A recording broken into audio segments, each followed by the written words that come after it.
sunny, too gloomy, too lazy. So, hearty welcome to the Bangalore Toastmasters Club.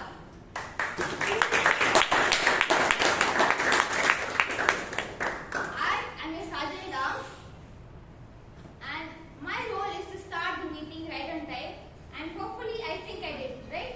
Yes. Okay, see, now if I got phone call, right, you guys attention went there, right? Your focus changed. So imagine if you're speaking on stage and your focus, the speaker has all your attention, but then if their wife or someone calls, your attention shifts there. So the speaker might get distracted and lose the rhythm. So kindly put your phones on silent to avoid that. Give me a thumbs up if you're done. Okay, I think you guys did before when you entered the hall. So you remember the instructions. So extra treat for all of you, extra snacks. Okay, the next rule is that we refrain ourselves from talking about sex, religion, and politics, so that we don't offend anyone or try not to undermine anyone.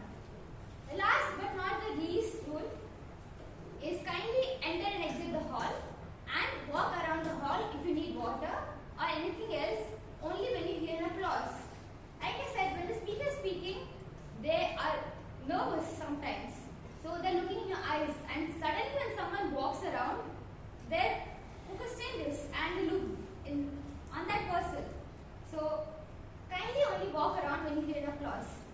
All set? Yes. Can you guys remember the instructions all throughout the meeting? Yes. You guys have great memory. I remember that. Now, I've been giving such good introduction to the president that some of the guests thought I am his daughter, apparently. And I know for sure that I don't have a Malu accent. Why? Okay, thank God. So, the person I'm about to introduce, when he was in school, he wished he would resemble like Amitabh Bachchan. So, I mean, he just left behind because of few inches. I mean, few height difference. That's all. Only inch or two. That's all. Nothing more. And if he was Amitabh Bachchan, then I should be. I forgot the name of the daughter. But anyways, moving on. Please give a huge round of applause to the president of the Bangalore Toastmasters Club, Toastmaster Joseph Paul.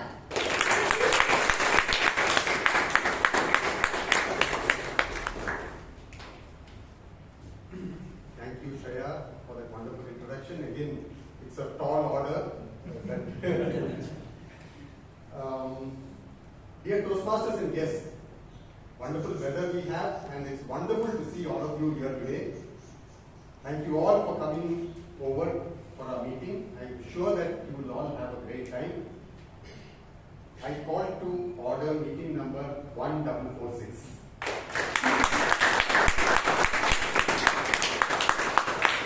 We will be inducting a few members today, new members, and we call this as an induction ceremony. And to conduct this ceremony, we have our VP membership, Toastmaster Bryan. I request Toastmaster Bryan, please conduct the induction ceremony. Let's hear it.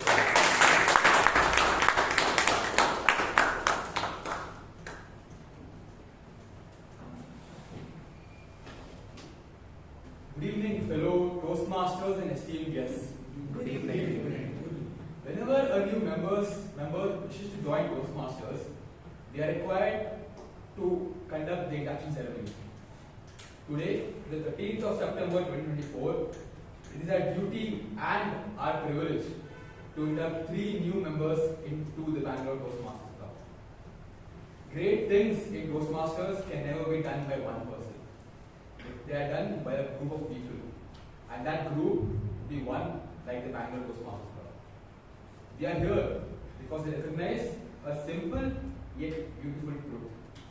A truth that individually we just one drop, but together we are the mighty ocean. I will now call upon our members other to join me on podium. Nitesh Kumar, an Assistant General Manager at DTDC, Pricing and Strategy. Kindly join me on stage.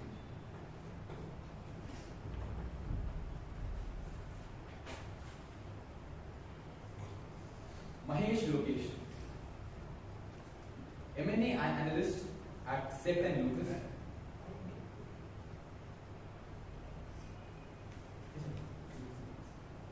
And in the investment banking division, kindly join us.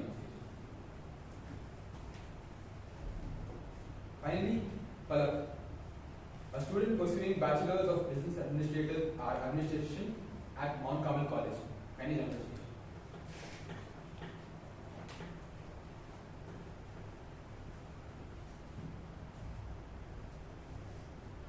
Now, I request you to please hold applause until the ceremony is completed. You are joining an international worldwide organization which helps to improve your communication and leadership skills. You are joining the legendary, historic Bangalore Toastmasters Club, which is one of the oldest and the second largest in the country. I, as Vice President Membership, on behalf of Bangalore Toastmasters Club, along with my colleagues, express our joy and our pride in welcoming you to the club. Vice President Education Toastmaster Kumar, do you concur with me that their mentors have been assigned? Yes.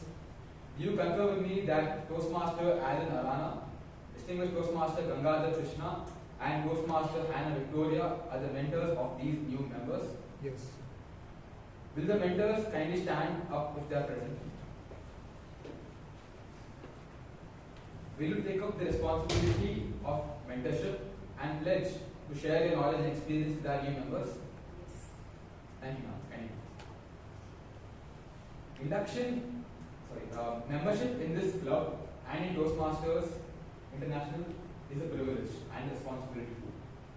Today, we are here because we understand that great improvements invariably involve the cooperation of many minds. Alone, we can do so little. Together, we can do so much. We are here to travel on trust and support one another. This means that you must be active members of the club, attend meetings regularly, prepare fully for your duties, and keep our club strong and dynamic. Now, I request you to put your right hand forward and repeat this pledge after me. I, in the presence of my fellow members of the Bangalore Toastmasters Club, make this firm obligation to attend meetings regularly and prepare fully for each assignment. To apply myself to the projects outlined in the Toastmasters education program. To participate actively in club activities. To evaluate others in a positive, constructive manner. To build open, friendly relationships with my fellow members. And to bring other new members into the club so that they can also gain the benefits of Toastmasters. And in the world. Now I will ask the members of the club to please stand up. Please put your right hand forward as we take the oath. We, the members of Bangalore Toastmasters Club, We, the members of Bangalore Toastmasters Club, pledge to support you in a quest for self-development. To provide you with positive, helpful evaluations. To maintain a friendly, supportive atmosphere. To give you opportunities and to help others. And to make your Toastmasters membership a rewarding and a fulfilling experience. Thank you. It is my pleasure to declare you installed members of the Bangalore Toastmasters Club. I now request our President, Toastmaster Joe's call to greet the newly inducted members.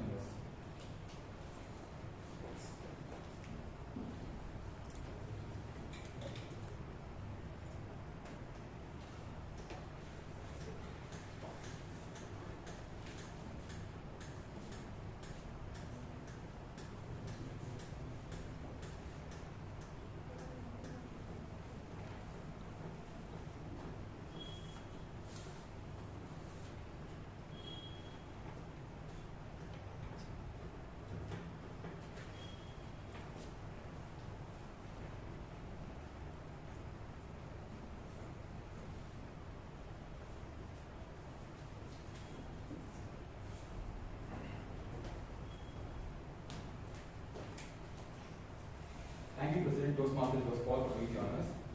Dear members, please occupy your seats. Let us give our members a warm welcome.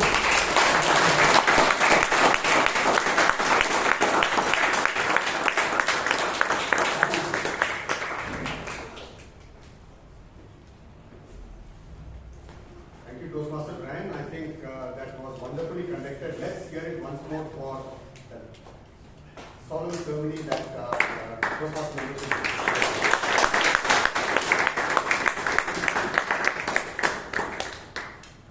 The minutes of the previous meeting, that is meeting number 1445, was uploaded on the website by our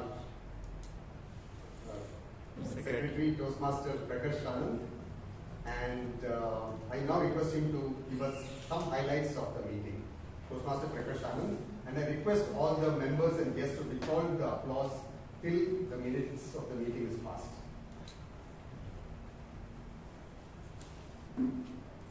Good evening to all. Good evening.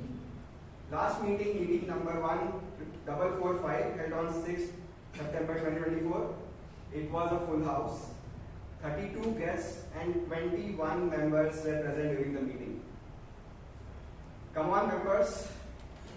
We need to show some attendance, I believe. The theme of the meeting was, if it doesn't challenge you, it doesn't change you. Word of the day was regenerate. With the speech title, Values, Toastmaster Sheep won the Best Speaker Award. The best table topic speaker went to DTM Anand. The best role taker went to the Toastmaster of the day, Kumar. The best evaluator went to our district champion, DTM Dhanush.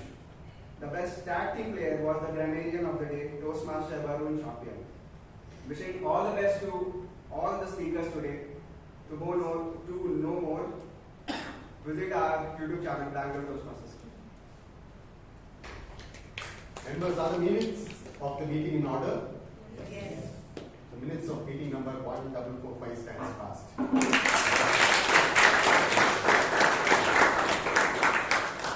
I saw a lot of guests coming in now. May I request all the guests to please rise? Oh, thank you all for making it.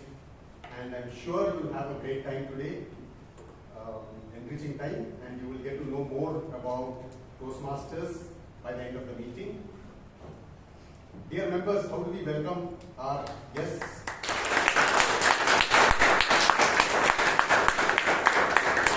Thank you all, please take a seat. Thank you. And I now request the committee members to please rise. Dear guests, these are committee members. These are our committee members, and Toastmaster Bryan in special would give you more details on Toastmasters and how to become a member of the club shortly after this meeting. And you may please get in touch with them after the meeting. Thank you.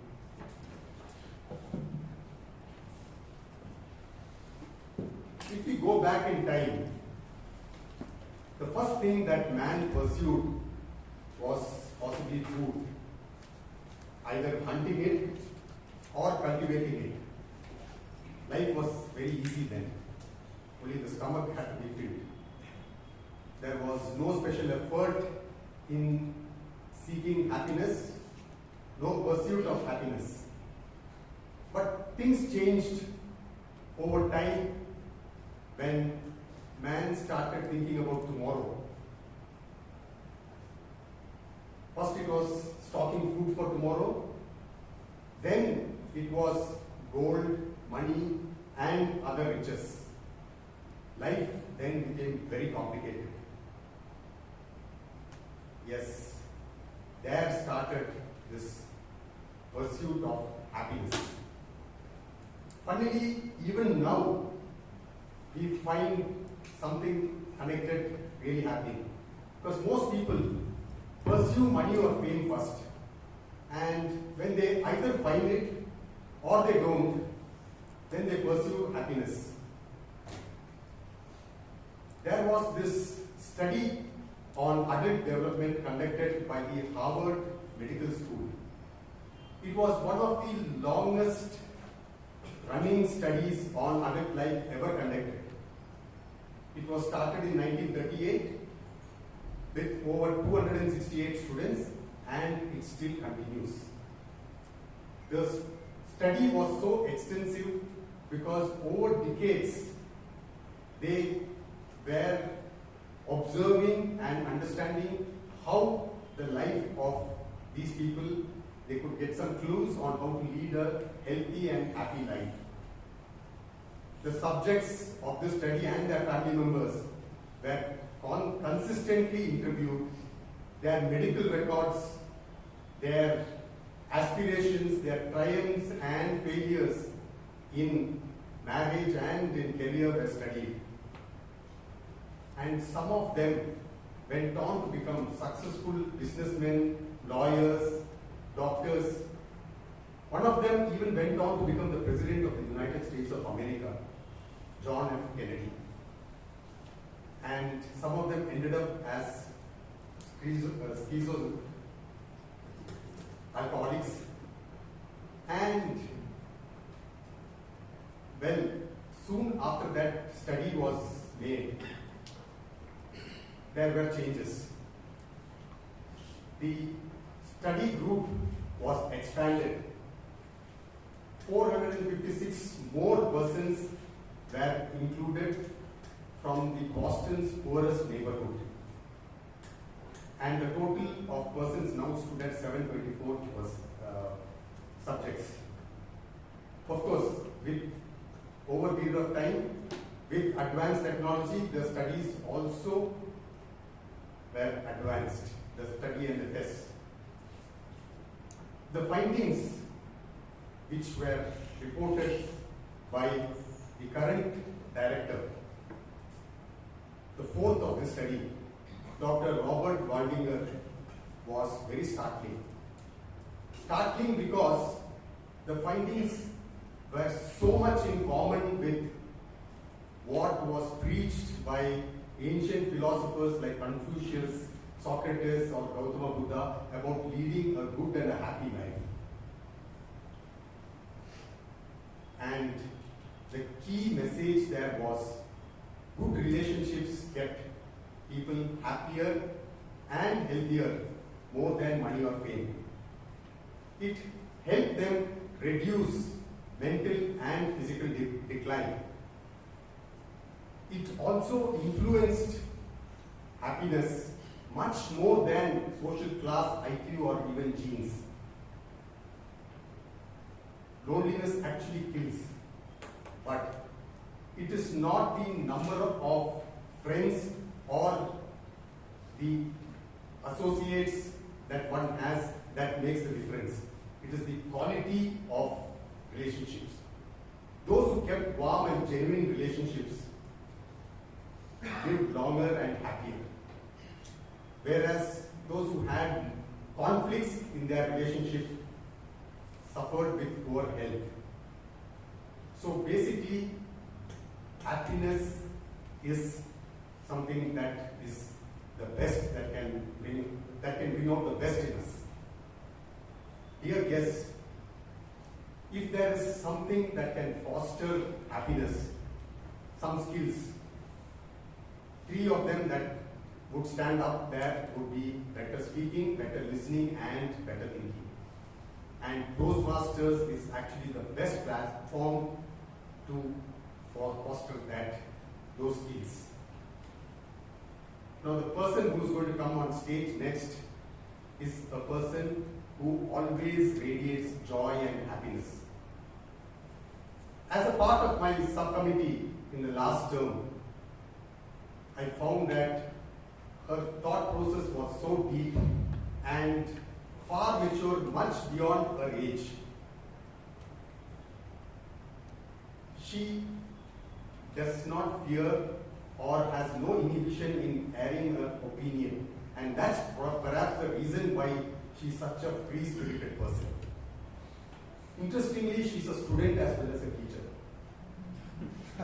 She's a student studying Bachelor's of Business Administration, and she's also a registered yoga teacher and instructor. She says that yoga is what helped her build a happy, healthy, and balanced life so far, and that is what will take her through. Please join me in welcoming the MC of today's meeting, Toastmaster Rashi Palgota.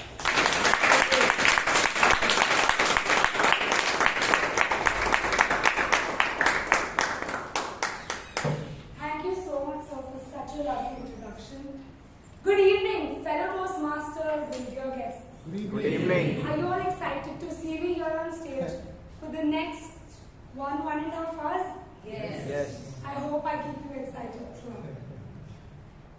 So to begin with, we will immerse ourselves in a short experience where you will be able to reflect and encounter how joy is in our everyday lives. So I would request all of you to sit tall, close your eyes for a few minutes and just listen to the instructions that I will be giving.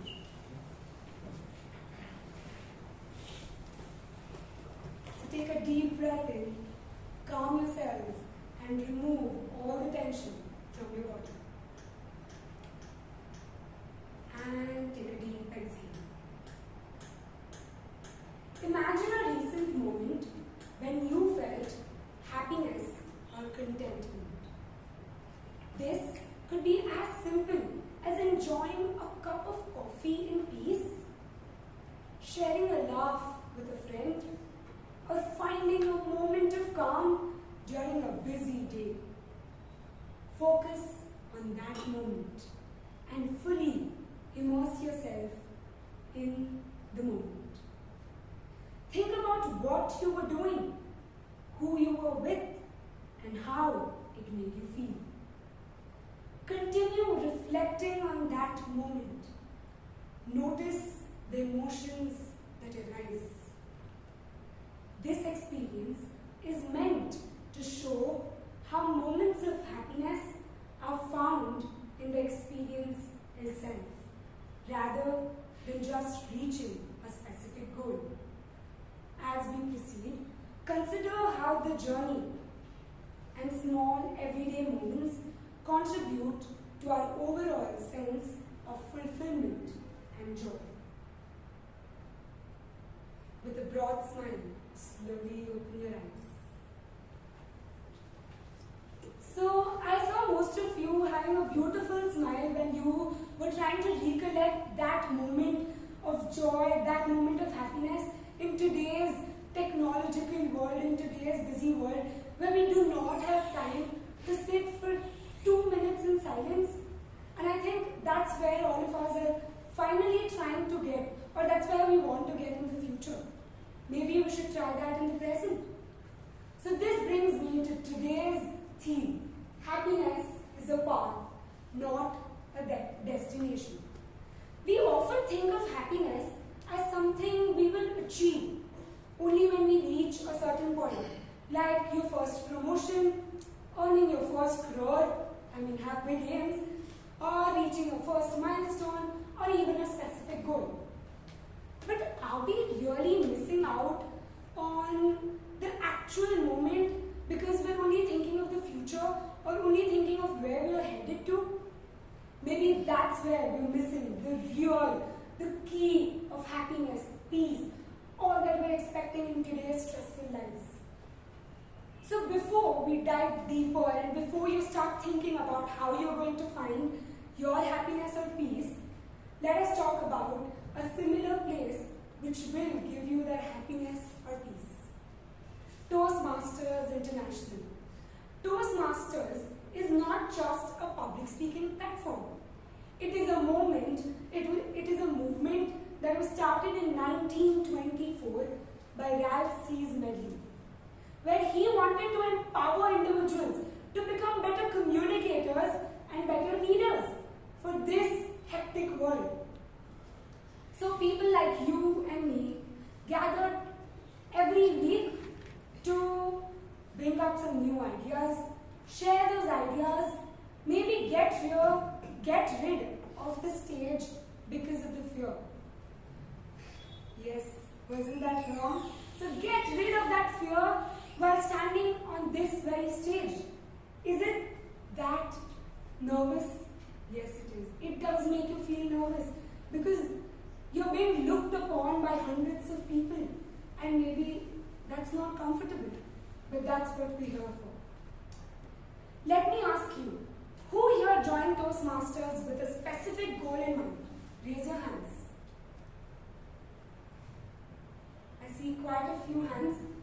So, whether it's to get better at speaking, whether it's to gain confidence, or get rid of that fear, we're all on our own unique journey, trying to find ourselves, trying to make a mark while we're on the stage. A Toastmasters meeting structure is designed in such a way to help you in that journey. We have 3 main segments. The first, prepared speeches. Here, speakers are preparing, practicing throughout the week or maybe for months just to muster up the courage and stand here in front of all of you to deliver their perspective of what they're thinking or just speak their mind out. And maybe it is very nervous-wracking, maybe it's fun for some people, but that's what experimenting is all about. The second is your table topics.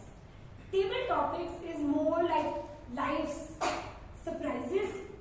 It gets to you. I mean, when you're just randomly put in a spot and you're expected to be graceful and a brilliant speaker, I mean, can all of us do that? No. So, table topic helps us to understand how to think on our feet, how to be witty, or how to just be able to take upon the challenges given by life. The last is your evaluation. Here is where your real growth happens. Maybe you might think, why do I need evaluation? Why do I have to be judged by someone who might not know what my style is? But that's where perspective comes into picture. That's where you will understand maybe you have a different side of yourself that you haven't explored. So, it is mostly like someone handing you a map after you've done a long trek, showing you a better path. So, your evaluators are someone who are giving you that guideline to keep growing, to keep becoming better at each step.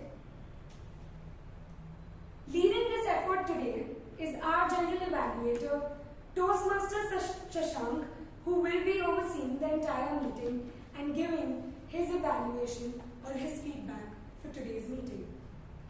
He will be supported by a dedicated tag team. This tag team is your guide through which you can enjoy your journey and make it at ease. First up, we have Toastmaster Srinivas, the timer, who believes that shortcut to happiness is finding peace within. Because when you are happy from within, you will spread that joy to the world. So please put your hands together for Toastmaster Srinivas to explain the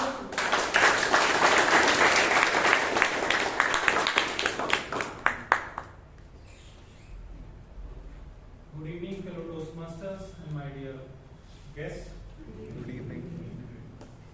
Today, coming to meeting on time gave me an opportunity to be a timer.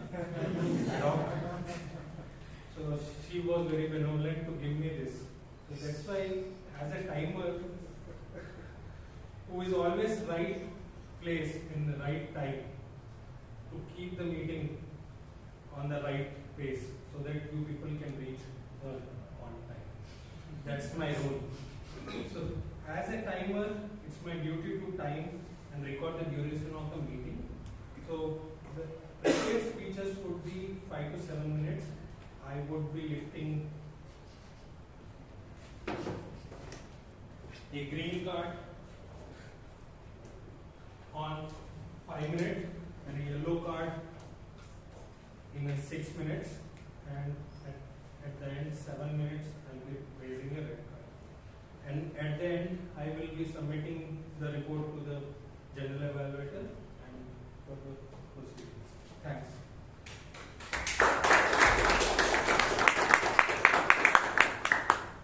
Next up, we have Toastmaster Shreya, the counter, who expects the unexpected with a smile. A hard-working and self-driven individual, working with his passion as an ergonomist, with his role as sales head. Work is his worship, supported by his family. Please put your hands together for Toastmaster Shreya.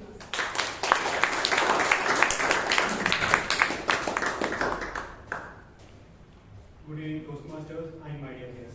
Good evening. As an accountant, I'll be listening very carefully on the use of vocal pauses, crutch words such as repetitive words, and vocal pauses from the speakers. At the end of adjustment, I'll be reporting to the general evaluator to be the part of meeting. Thank you.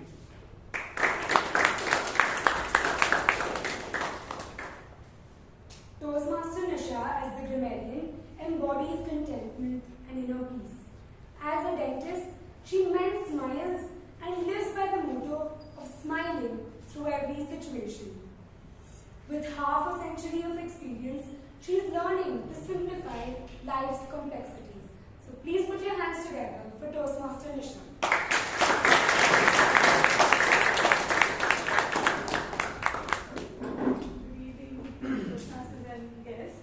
Good evening. I'm your grammarian for today. As grammarian, I'm responsible for introducing the word of the day. Today's word of the day is supplant. That means to replace, to take place of someone or somebody. For example, printed books will soon be supplanted by e-books. The definition is found on the board in front of the room. You can just go to it. I will also record those participants who properly use the word of the day today. Furthermore, I will comment on the use of English language throughout the course of our meeting. I am watching for the 7 sins of grammar, which include using double negatives, double comparisons such as more, smarter, extra words, incorrect verb tense, confused adjectives and verbs, inappropriate pronoun usage, and disagreement of subject and verb. I will also make a note of the good usages of English language. I will present my report during the evaluation portion of today's meeting. Thank you.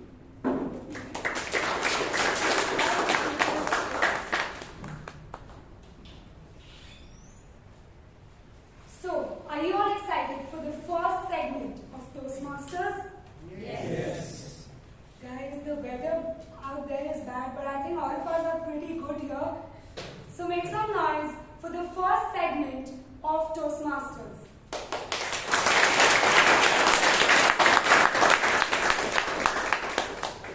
The evaluator of the first speech for tonight is someone who believes that peace is the key to happiness. Her favorite shortcut to happiness is a simple one: sitting in the quiet solitude of her bathroom. A moment to pause and reset. In her words, she's just another brick in the wall. Let's give a warm welcome to Toastmaster Hannah to read out the guidelines. Good evening, everyone. The purpose of this project is to learn or review basic methods of writing a speech with a defined purpose and to present a well-organized speech on any topic. The length of the time span is 5 to 7 minutes, and all the best to this.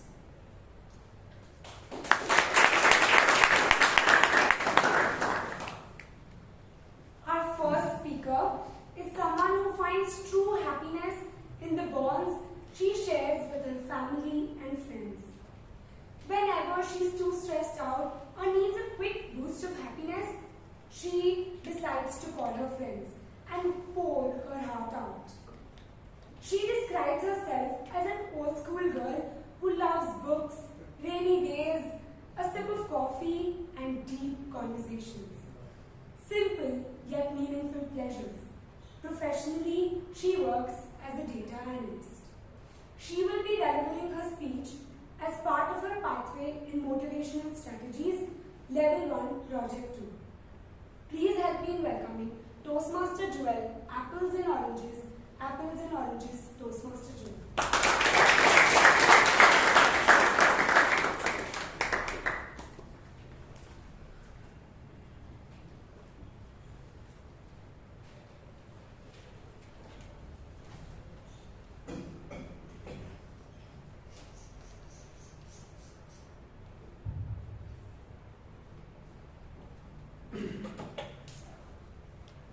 How many of you have seen someone's fairy tale pre-wedding pictures and wondered why Cupid has been so unkind to me?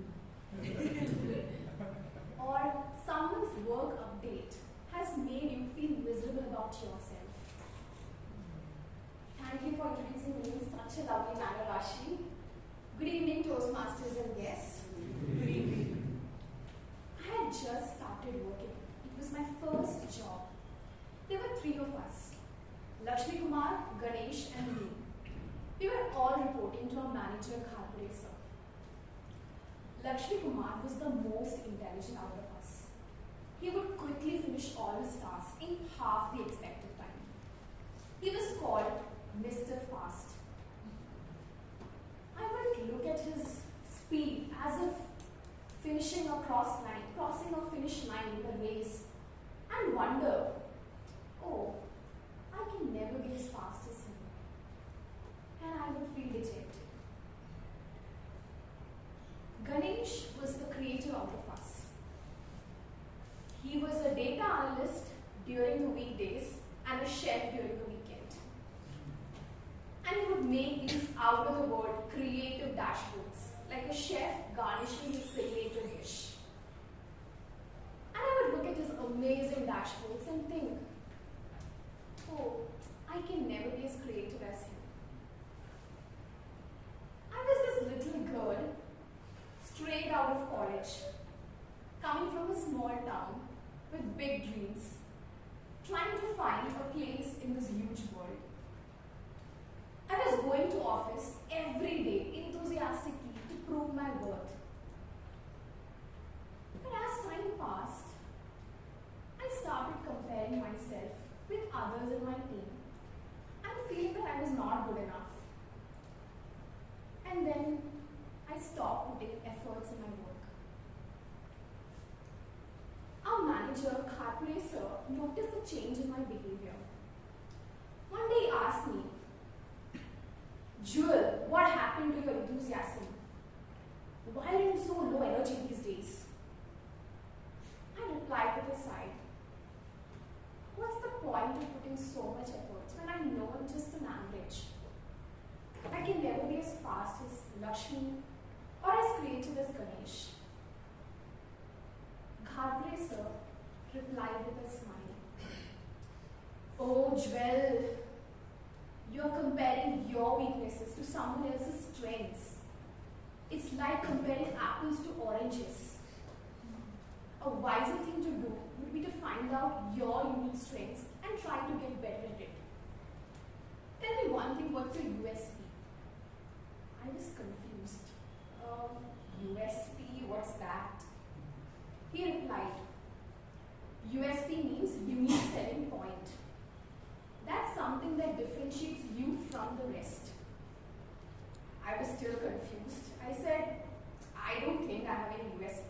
I can't think of any unique strengths. And I went back to work. A week later, as I was clearing my desktop for more space, I found some old mails thanking me for the training sessions I had taken for the new journals. Many of them had reached out to me to extend their gratitude for explaining complex concepts in a simple language and making things crystal clear to them. Aha! I rushed to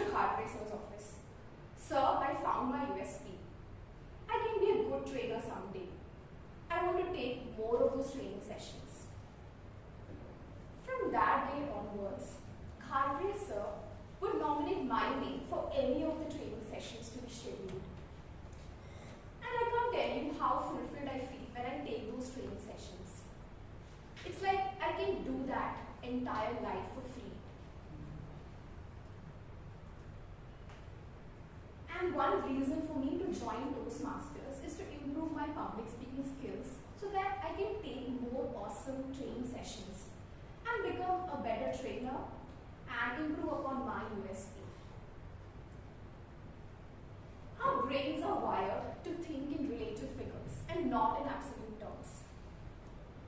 Hence, our sense of worth and happiness depends upon the reference point we keep for ourselves. If our reference point is going to be somebody else's highest achievement, we're never going to be happy. Because each one of us is unique and so are our strengths and weaknesses. And so is our path and our journey. Comparing ourselves to others is like comparing apples to oranges. Don't get me wrong, comparison can have immense benefits if you're doing it as a motivation to push yourself towards your own goals. But if it's making you feel inadequate to the point that you feel less grateful for the gifts you have, then that's an issue. An antidote to such social comparison is being so busy in nurturing our skills that we don't have time to check upon others' updates or their journey. To conclude, the grass may appear green on the other side, but in reality, it is green when you water it. So water your own grass.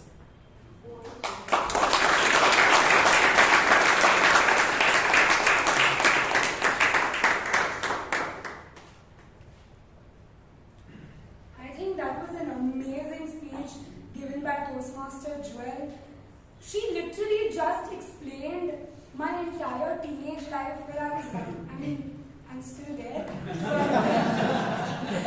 The point being like why I've always wondered that why am I an average and why are others better at what they're doing? Like what am I better at? So maybe I'm also almost there finding my weaknesses, not weaknesses, strengths. Weaknesses, no. I think Toastmaster Joel also explained one of the keys to happiness, which was not comparing yourself to others and being who you are. The other key of happiness is shared by our next evaluator, who is Toastmaster Robinson Sir. He is a man who finds true happiness in contentment. He believes in discovering joy in everything he already has. And how many of us are able to do that? Though he is retired from service, he is certainly not retired from life, continuing to inspire and uplift those around him. Please put your hands together for Toastmaster Robinson Sir.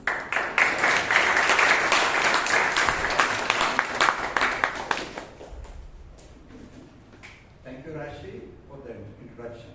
Good evening, everyone present here. Good evening. The next speech is from Presentation Mastery, Level 1, Project 4. Evaluation and feedback, first speech. The purpose of this speech is to present a speech and receive feedback. Second, practice applying the feedback and serve as a speech evaluator during a Toastmaster meeting over the master ceremonies.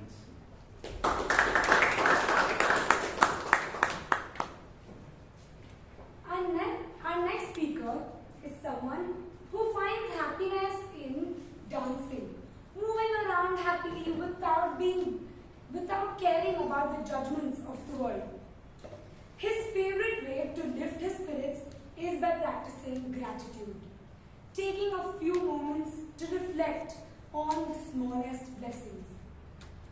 He describes himself as a curious and relentless learner with an unwavering passion for growth. He is delivering his speech as part of the Presentation Mastery Pathway Level 1 Project 4. Toastmaster Varun Chhapia, no is the new yes. No is the new yes. Toastmaster Varun Chhapia.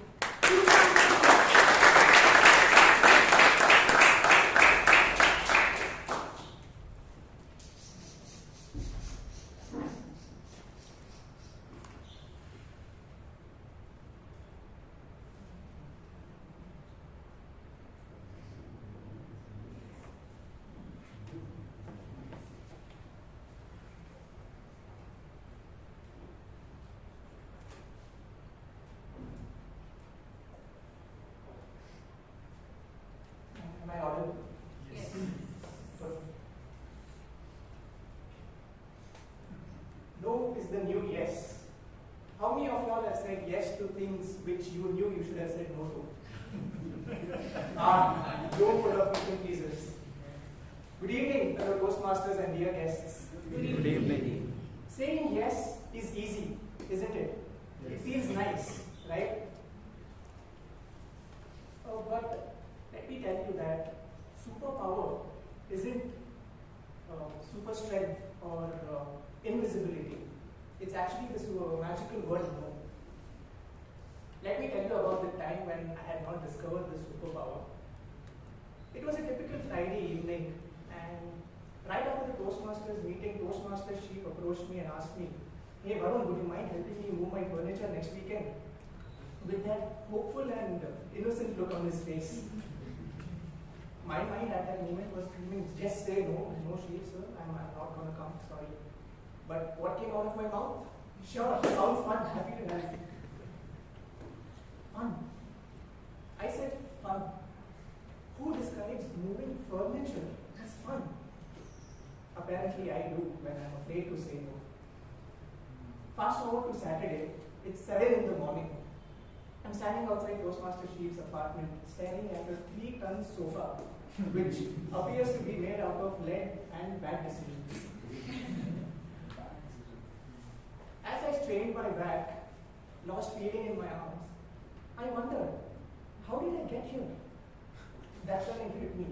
If I had said no, I could have been at home, binge watching Netflix, eating snacks that don't require any heavy lifting. Then, on another day, one of the committee members of the apartment where I live approached me and asked me if I could assist him in planning a function. I said, even though I had a packed schedule, I said that sure, I'm happy to help. I regretted the moment I said those words. I actually regretted that moment because my mind was running through all the tasks that I had to finish, the limited time I had. So,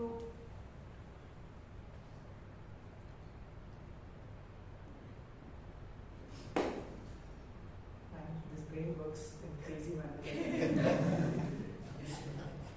So I went home that evening, sat down and thought, why do I keep doing this? Why do I keep saying yes to everyone?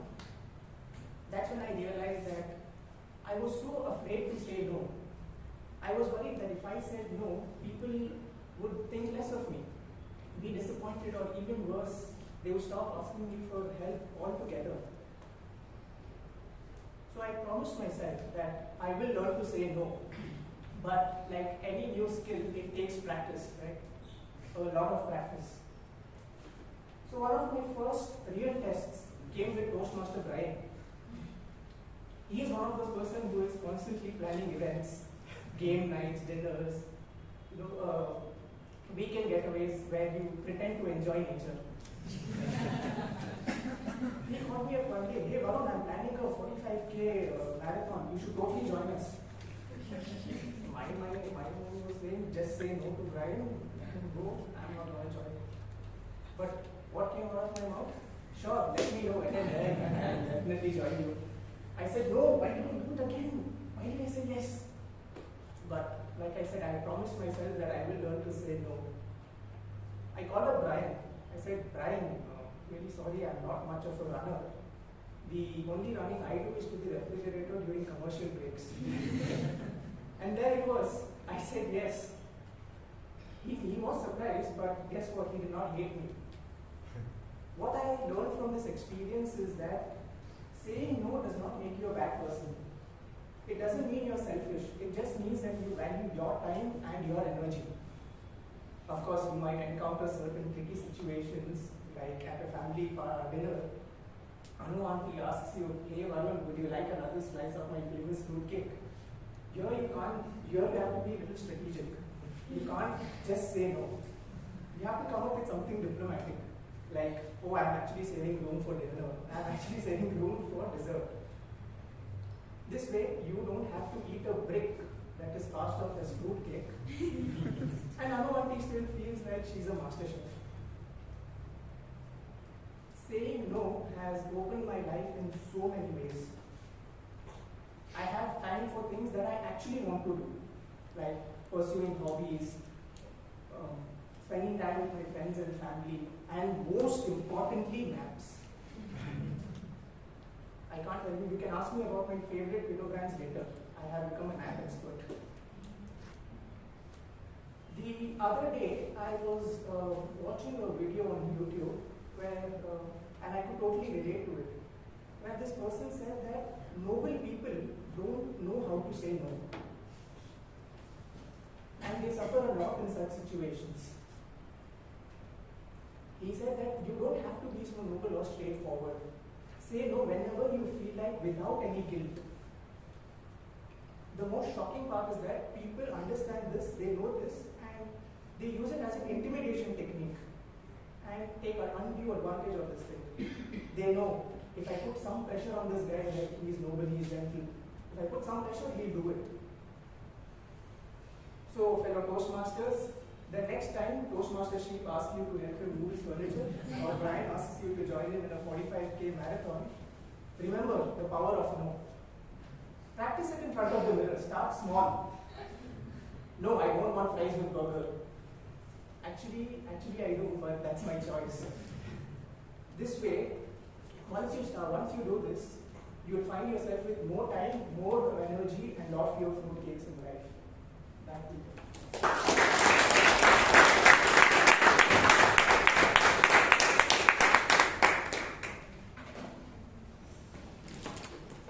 Speakers, were you reading my mind when I was discussing my problems with my head?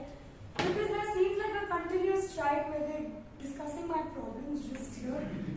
I mean, I have been thinking over and over again on how to say no to my parents, to stop making me do household work. Like, come on, I'm already working, I'm studying, what more could I do? But yes, I think I am also going to practice in front of the mirror, where my mom must think that I'm gone half mad. But yeah. Up next, we have someone who is a senior manager with an IT company, but also a passionate neophyte. Always eager to explore new experiences. Outside of work, he enjoys going out for trips with family and cherishing moments playing with his daughter. Please put your hands together for Toastmaster Vijay.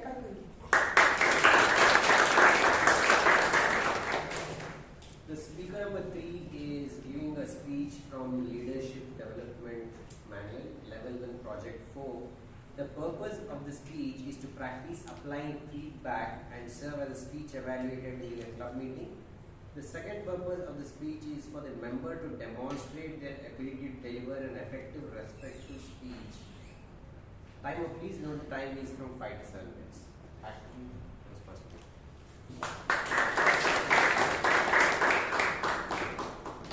Closing out our lineup today is someone who is a dedicated HR consultant, fitness enthusiast, and a passionate traveler. She believes in living a goal-oriented life and fills her days with variety of activities that reflect her commitment to a vibrant and fulfilling lifestyle. This speech is part of Leadership Development Pathway, 4th project in Level 1. Toastmaster Himani, mind is everything, Toastmaster Himani.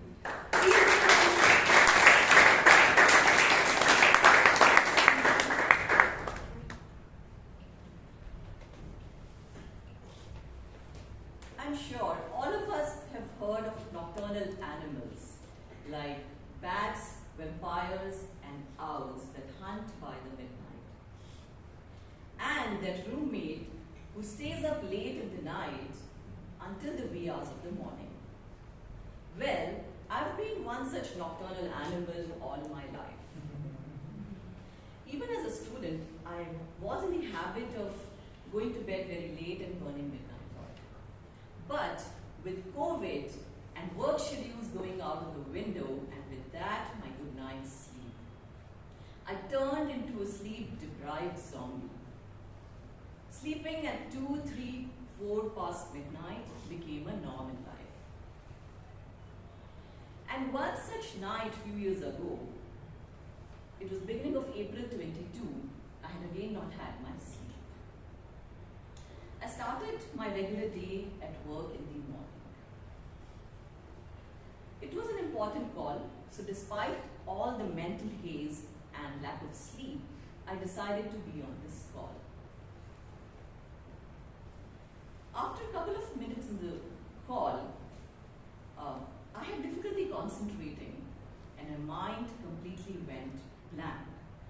Within fractions of seconds, I experienced shortness of breath, my heart pounding and sweat all over my face and neck. I immediately rushed to the doctor. After taking multiple tests and meeting different doctors, there was nothing that doctors could really find on record. The situation continued for 2 months with no real medical issue diagnosed. And one day, a senior doctor advised that I meet a consulting therapist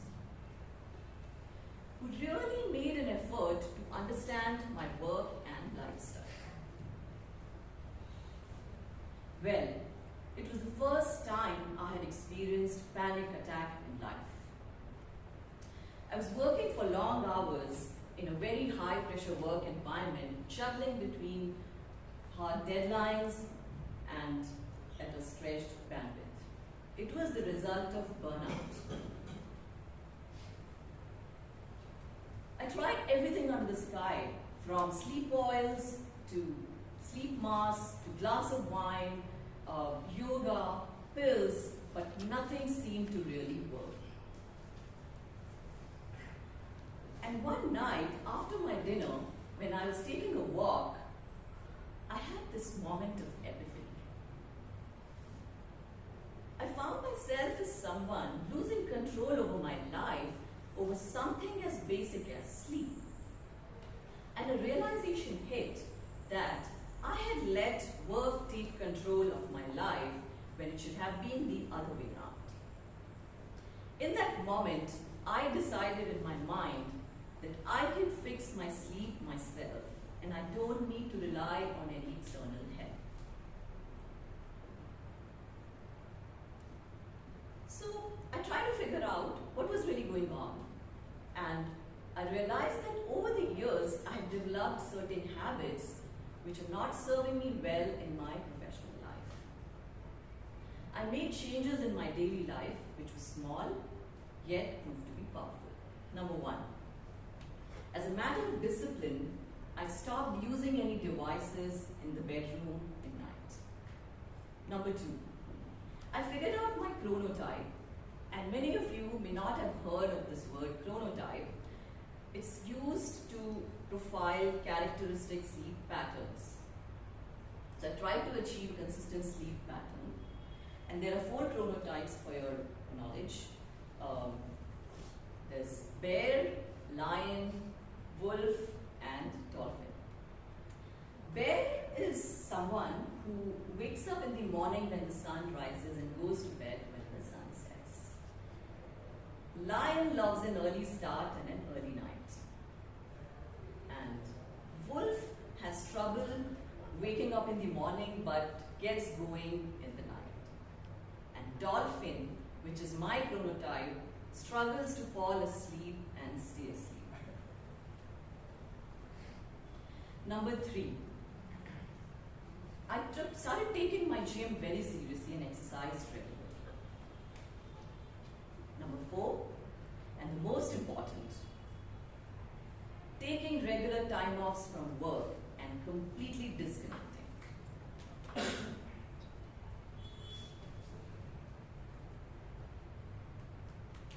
I also learned about this concept of healthy mind platter, which is a neuroscience approach to beating the burnout. It's a beautiful concept and has 7 essential mental activities for optimum health and well-being.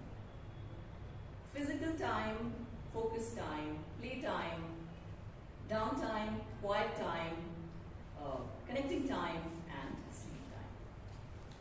Just as overeating is unwise and guaranteed to lead to indigestion, it says your work time, sweating and slaving, and get very little sleep.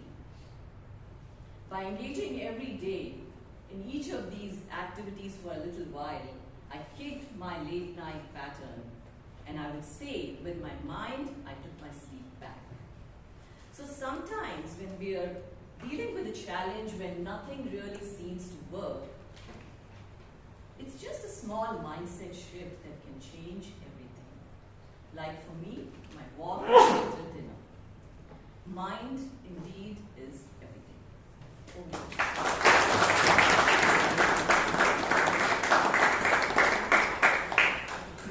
And I think that's where we found our third key to happiness. Sleep. Maybe most of you won't agree, or some of you won't agree that sleep is happiness, but trust me, for your inner soul or your inner body, sleep is happiness. Like, try it out. So, before we leave for a break, I would like to leave you all with a riddle, which we will get back to after the break. What is something that gets better the more you give it away? We will now have a 5-minute break.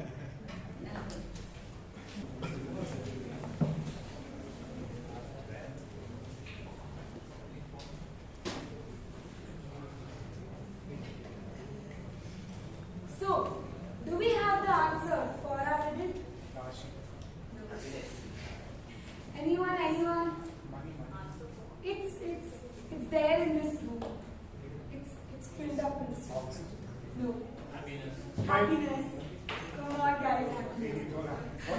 I didn't hear Okay. So we will now be starting with the second segment of the meeting. We have someone who is a dedicated PR professional at MSL Group. He firmly believes in achieving success through hard work because he values the satisfaction that comes along with it. He does not subscribe to shortcuts or the philosophy of work hard, not smart, as he believes there is no substitute for diligent effort. Please put your hands together for Toastmaster Ujyant as he takes us through an amazing meeting.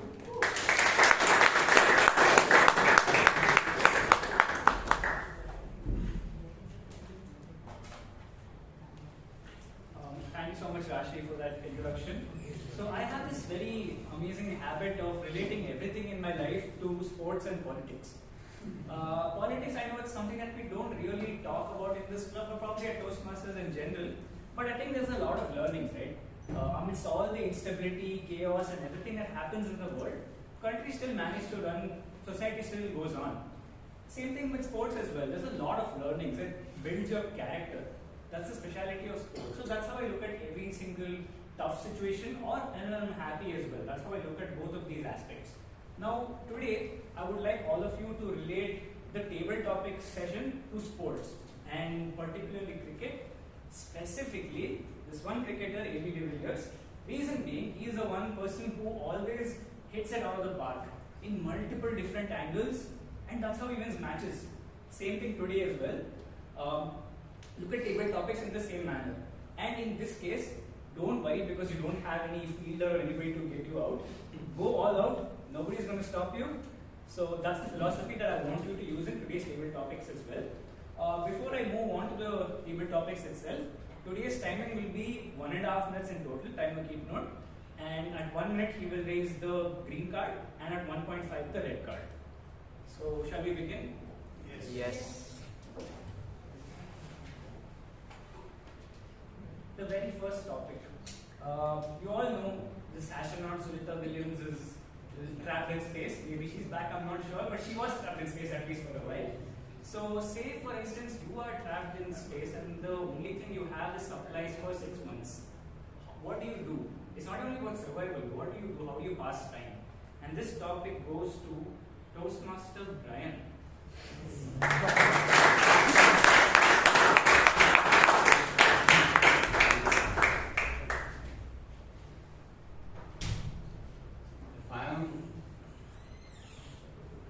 Caught up in the International Space Station and have 6 months more of supplies. First thing that we know is astronauts, if they are in space for a long time, their the bone density decreases, their muscle intensity decreases. I think my bone density and muscle intensity also would decrease. And as I've read, there's also a gym in space. So in the next 6 months, I will probably not hit the gym because I know if I'm for sure caught up for the next 6 months and there's no survival, then there's no use of working out. The stomach will come out and everything. Apart from that, the 6 months of supply, if there is any hope of survival, will not be shared by me to any of my fellow space station members. I will keep it for myself. I don't know about them, but if there is small chance of survival, I will keep it for myself. That's the second aspect. And the third aspect, let's see. Let's hope for contact to the Earth. Perhaps, let's say if the Soyuz capsule comes up again and brings us down to the Earth. It's a matter of uncertainty, and I would do my best to be happy at that time, as Rashi mentions, and spend my time.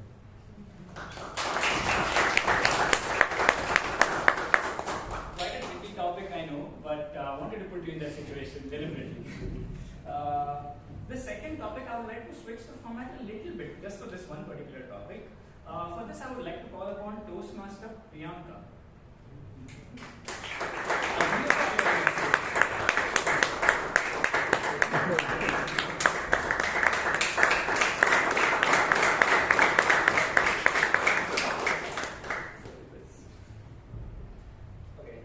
What are your thoughts on work-life balance? Do you think it should exist? No, that's not the topic. Yes, very much. Now I would want you to justify the opposite, that it shouldn't exist. Now this is going to be a very tough one because I'm someone who truly believes work-life balance. But yes, it is very important to work. And why is it important to always keep working? And why is it always important to achieve something in life? Because when you achieve something in life, you're not only achieving it for yourself, you're achieving it for the people around you.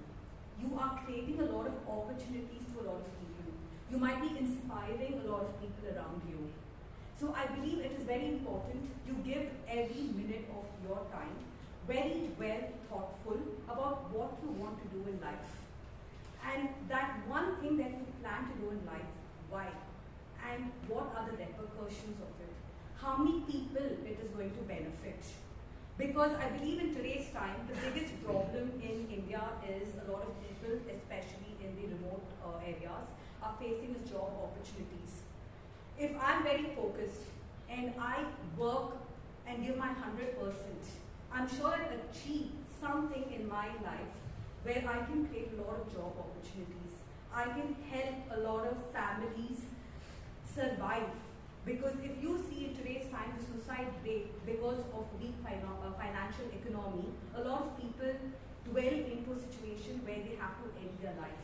And I feel I could be that rays of hope for that one individual and that family where they don't need to, scramble into that very worst situation. So yes, it's very important to always keep working and give your 100%. Over to you.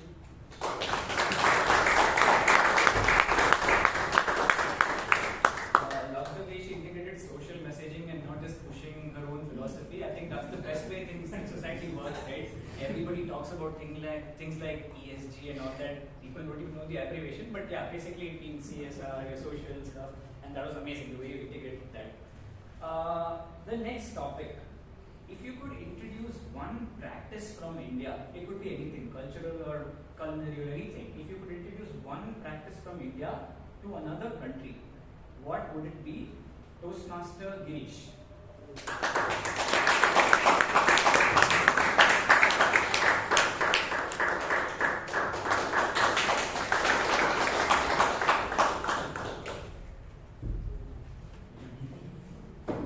Good evening, Toastmasters and my dear guests.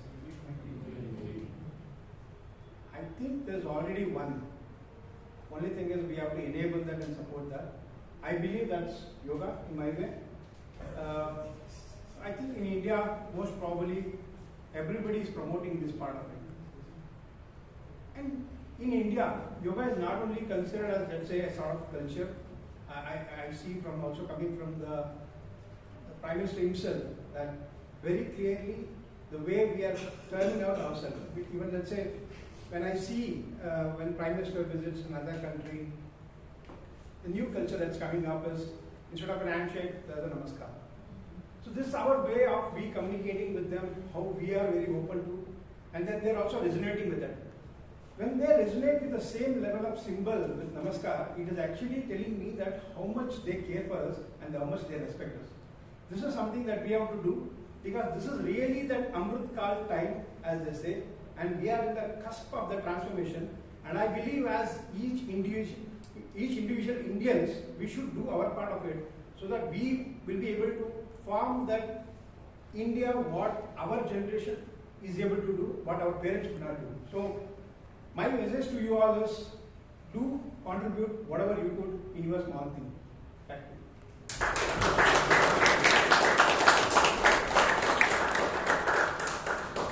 I really like the fact that he said enable yoga, because one thing that really annoys me is when you ask somebody and they say my favorite asana is Shavasana. Come on, even the guys, we are the people who invented yoga and you're saying you can only use Shavasana. Like, I don't think that's fair. So I like that, enable yoga. Next topic, survival of the fittest. Everybody probably heard of that philosophy. And here in this club we have an adventurer. You will know who it is. What is the most bizarre thing that you have done, or probably the toughest thing that you have done for survival in one of your treks? Toastmaster, guess who?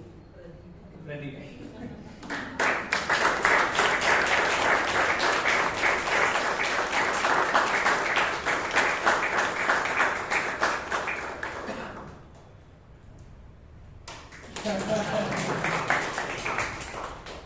Alright, the toughest thing that I've done for survival.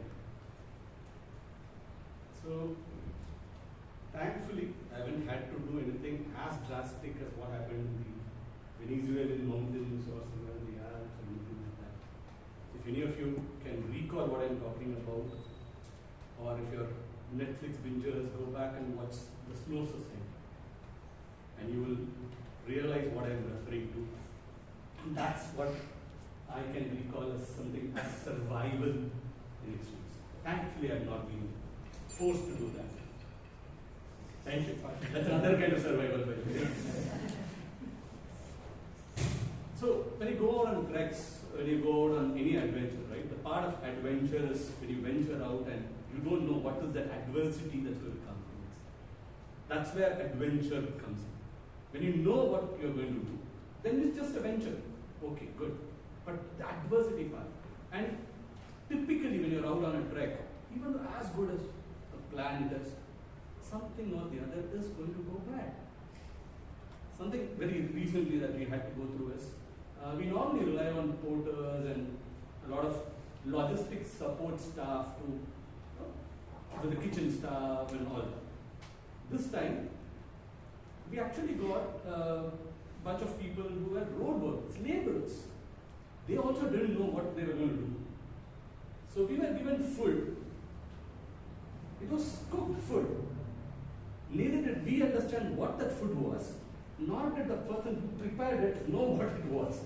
But it was food and we survived. And I think I survived the time also. With that idea.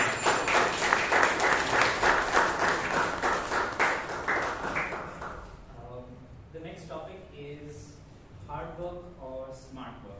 Toastmaster Nitesh.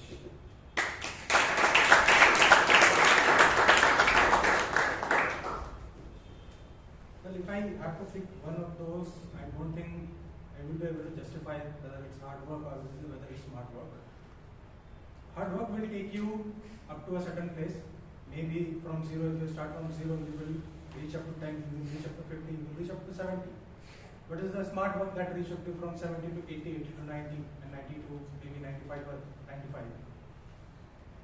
If you see around all the industrialists, entrepreneurs, leaders, athletes, they are at the top 0.1% just because from the start of their life they did so much hard work, and from there they started doing smart work as well. Because you after doing hard work you reach at a stage where you will see there are multiple competitors, there are multiple people who are just at the same level that you are right now. At that time, only the smart work that gives you an edge. That's it from my side.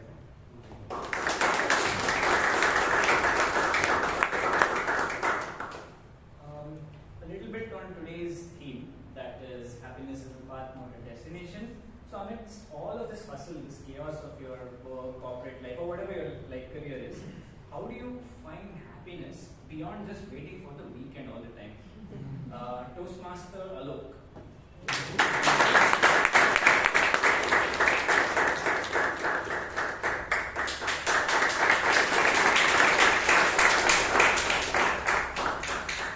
I'm starting to feel the extra round of applause during the end just to free up my speak. So, but yeah, happiness. I was really thinking about this hard. The last 3 weeks I had an opportunity to visit the United States, and when you're traveling alone, you get a lot of time to think. And there, I believe, on that particular trip, I felt that particular moment of happiness. I really qualified it as happiness because I had not felt that in a long time. I was by this lake. It was called the Fallen Leaf Lake, and the way I got to it was really adventurous. I went to a place by a free bus, then I took a bicycle and rode to the entire place. And when I reached the place, I felt this gush of wind hitting me. There was water, it was serene, the mountains surrounded the water, there is this rush of wind that hits me. And then I realized, who planned this, right?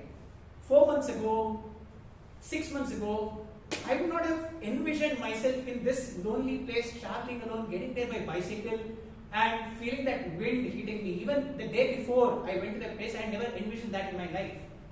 And when I allowed that particular moment to surprise me, is when I felt that moment of happiness. So maybe, just maybe, the way to find your happiness in your everyday life is to allow life to surprise you. Surprise you with the little moments. Maybe that avocado juice. Maybe a paneer bread sandwich which tastes better than before. Or maybe this David topic speech that could make your day. Thank you.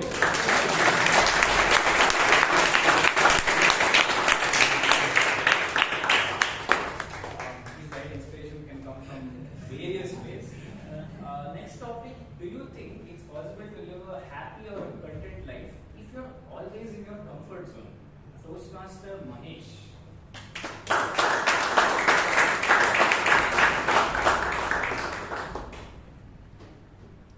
Thanks for the topic.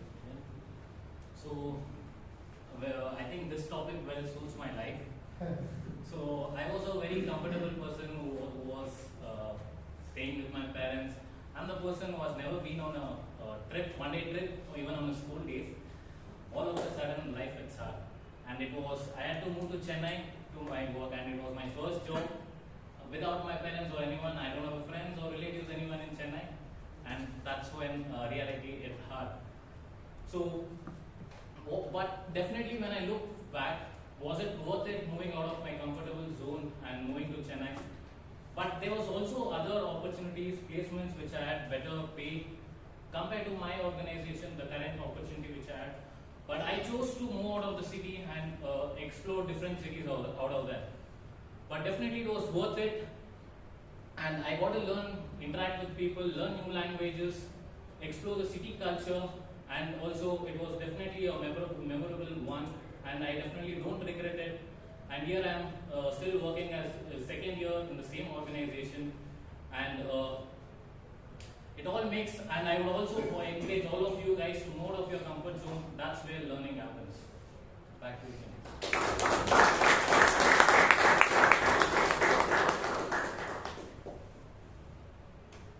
The next topic is for a person who is known for his, okay, I don't want to give up the word. What is the most bizarre conspiracy theory that you have come across? The reason I ask this is you have interviewed a lot of guests in your life. Now I think you know who it is. Toastmaster Puneeth.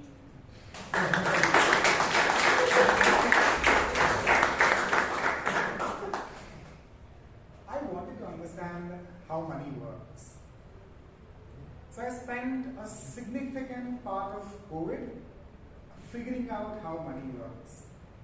And when I realized at the start of it that none of the world's economists understands money in its truest sense, you can have them all in a hall like this and ask them what is money, and give them an hour and they wouldn't have a conclusive answer to that. So that drove me to a rabbit hole of what exactly is money in the modern day. Because it's no longer gold, it's not connected to gold in any country in the world except Singapore. So what is money? And when I went to the bottom of it, I realized the goddamn conspiracy we all are living with. And after that I realized, oh God, there's no need for me to work for money anymore. Because I realized that the money that we all think is money is just printed paper, and it's the help of banks and the governments that makes it a valid token. And then I realized the nonsense our society is into, which is work for money on the treadmill. Whereas people like Nirmala Sitharaman and the Reserve Bank of India are constantly printing it. For a long time I thought that was a conspiracy theory until I started studying the banks across the world and how they have fallen down and how our economic system works. So I think a conspiracy theory like money is something if you understand, then you know the real rules of the game that you're actually playing in capitalism. If not, you will end up being just another sufferer like all of us. Thank you.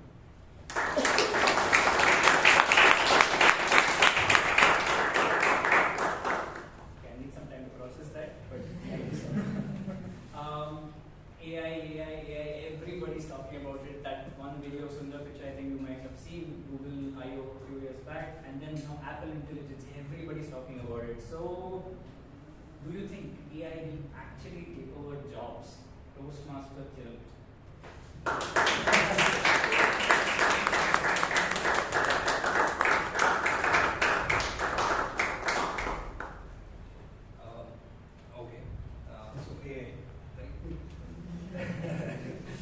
No, the thing is, this topic is just relevant to me because I just had an argument with my manager, I think within this week. Probably I had written long back, once there is like work pressure which has increased, I had written to him a mail and using the chat GPT. Okay. And being a manager, he is fluent with the words and all those things. He got to know that it is a chat GPT, and he said to me, anyone can write it on the chat GPT and all those things. Okay, then like fast forward 1 year later, so he got a piece of code and he wanted me to analyze it. Then he asked me, like I was finding it difficult, then he asked me, okay, so I'll do it. Let's use chat GPT, AI, not the chat GPT. Chat GPT is also part of AI. So I told him, okay, I'm finding it difficult, you do it. Okay, then he did something and he was not able to figure it out. Then he came to me and said, okay, we'll try to integrate something, we'll do and all those things. Then I said, like, sir, if you need someone, if you want someone who wants to develop it, you have a developer. Or you go for, he has done a ChatGPT course. Okay, that is one thing. So if you have done the ChatGPT course and it is going to solve everything, that's wrong. Okay, that's why I'm here. I'm a software developer. You have to believe in me. And if you want your way to go around, then hire a ChatGPT expert and an integrator. And this is why this topic is so relevant to me. And I was wishing, just give me this topic. Over to you.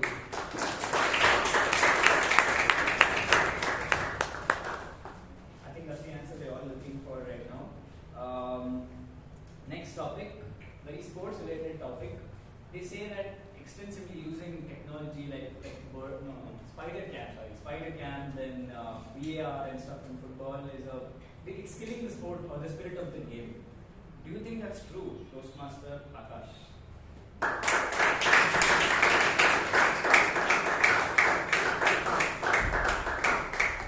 I do believe that sport is getting destroyed with technology. So I'm a football fan, and there's this concept in football called offside. So now offside is very small, it depends on very small parameters. For example, if a player's foot happens to be just a centimeter ahead of the last defender, it is offside technically. But man's eye is not capable of catching such small things.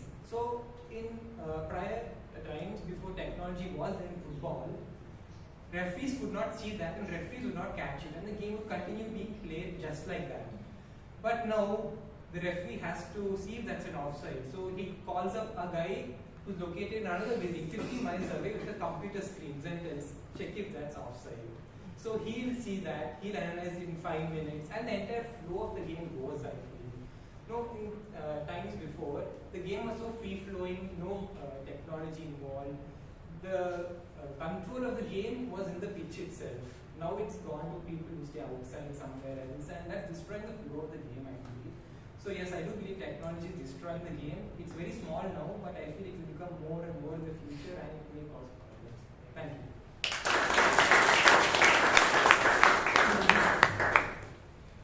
You pretty much echoed my thoughts as well. Okay, next topic. What is a very unconventional source of happiness that you have discovered of late? Toastmaster Pandey.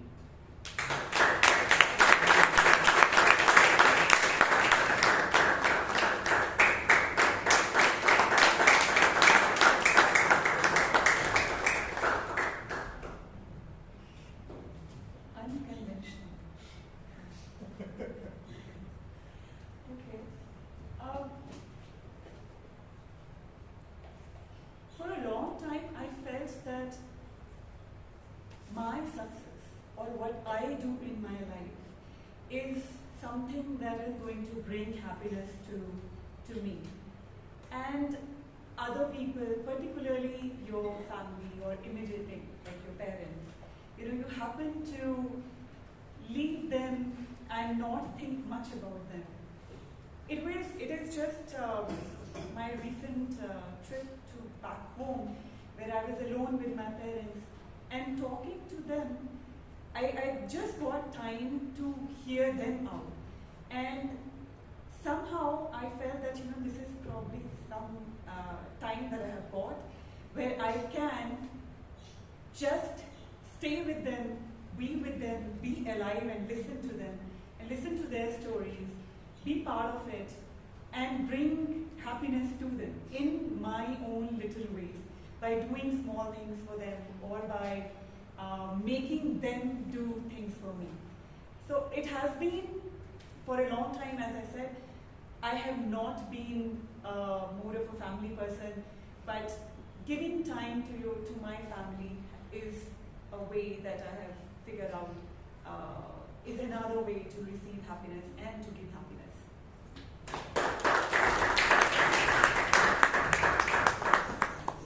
I agree with that philosophy of happiness and little things. And the last topic for today. Which particular fictional character or probably like a movie character has inspired your life and how exactly did this happen? Toastmaster Palgota.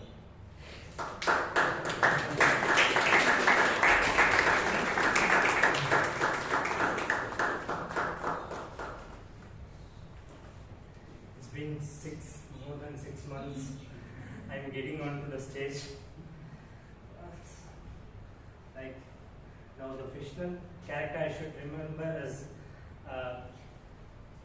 Padmanabhan from Rajini.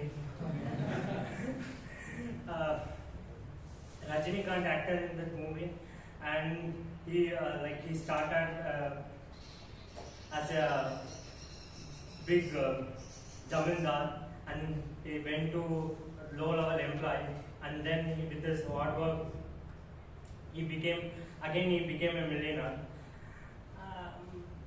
That is the one thing which stuck in my mind because I watched that movie more than 500 times. I don't know. Because in that time, we have that 3 CD type, CD1, CD2, CD type. This is the one CD which is available at my home during my school days. So that stuck into my mind all these years. So this is the one fictional character I want. Suddenly I had in my mind while you were asking that. Thank you.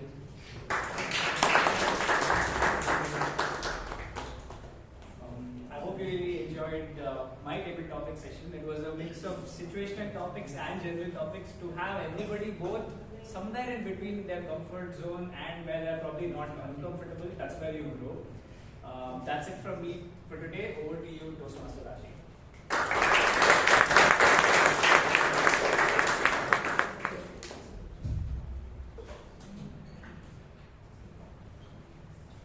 I think Toastmaster Ujyant has done a brilliant job as the table topic master today to keep all the speakers thinking on their feet but yet in their comfort zones. So a huge round of applause to the table topic master and all the speakers.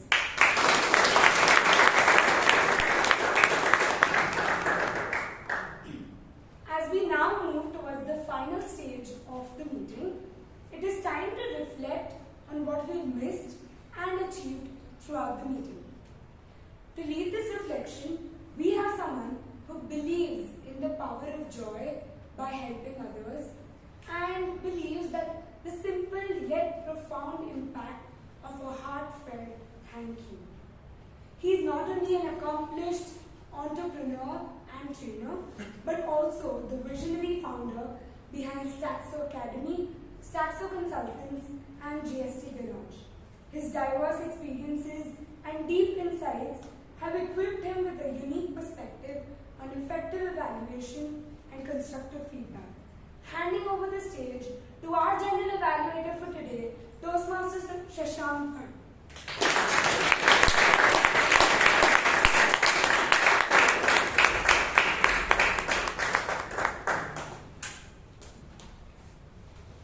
Thank you very much, Toastmaster Rashi, for the introduction. Like most of the role takers here, President Anand, the Toastmaster of the area, and the President as well. I prepared a small anecdote on the theme for today, but I'll give it a miss because we're running almost 10 minutes behind schedule. So I directly jump out to the general evaluation for today. This is to tell you how the meeting went, what went well, and what could be improved for subsequent meetings. To begin with, the meeting started on time. There was 30 to 40 seconds delay, which is okay. 1 minute is still considered okay. Meeting always starts on time, so please have give a round of applause to Toastmaster Shreya. Her intro was lively, she was interactive, she always had a smile on her face. All good. And I've been hearing that she introduced the president every week absolutely well, and people are now of that introduction. However, today, I think there was some lag in the introduction of the president. Members who joined us for the first time or guests who joined us for the first time did not know much about the president. So today's introduction to the president was a little messed up because I think you messed up in a couple of places during the introduction. But specific to today, I think you stammered a lot. Maybe because you did not prepare well, or maybe you spoke something which was impromptu, but there was a lot of stammering which I felt. The last point about the entire meeting group which Shreya is responsible is, again, beautifully arranged, board is brilliantly done. The only thing which is missing are the trophies on the table. Maybe when we are such a big club with such a legacy, we have received a lot of trophies. Maybe filling up more trophies would look good for the guests. So once again, a round of applause for Asal Ram. Then we had the president walk in, he called the meeting to order, welcome the guests, then immediately handed over to the VP membership, Toastmaster Bryan, for the induction ceremony. It went on very well, seamlessly. But however, there were a couple of hiccups. One, when you call the members, newly inducted to be inducted members on stage, maybe you could welcome them with a round of applause. Because we anyways had a line saying, without the applause till the session is done. So we still had room to welcome them with a round of applause. One maybe mistake, or I don't know what that was, when you asked all the members to raise the right hands, you were raising your left hand. I don't know why, but I was confused. But other than that, brilliant job done. Round of applause to our VP membership. Then we had the secretary who came on stage to deliver the minutes of the previous meeting. Again, went on really well, no issues. Couple of hiccups. One, when you add more details to the role takers. Maybe when you say the best evaluator was DTM Lalit, you said he is a district champion, he is a division champion, so some small details may matter. Second is some suggestion when it comes to the videos which you upload on YouTube. If possible, add the dates along with the meeting number. Because if I have to search meeting number 1446 or 139, I may not know 1446 was a 139. So if I have to look at my GE report today after 3 months, I won't know when it was uploaded. So maybe if you can link the number and the date, that would be better point, I would say. But the job well done, please give it up for. Moving on to the President, Toastmaster Jose Paul. I always look up to him because he always has a smile on his face which I always miss. And most of the feedback which I receive was, you don't have a smile on your face when you go on stage. And if you look at him, he is still smiling now. I mean, how a smile, I wish I could learn the art of smiling from him. But again, brilliant job done today, and as always, he's always been an inspiration and a pillar of the executive committee for the last 3 terms. People always look up to him. Okay, today, job well done, introducing everyone, welcoming the guests specifically, smile on his face. But however, as a personal suggestion, I would like to hear some personal stories as well.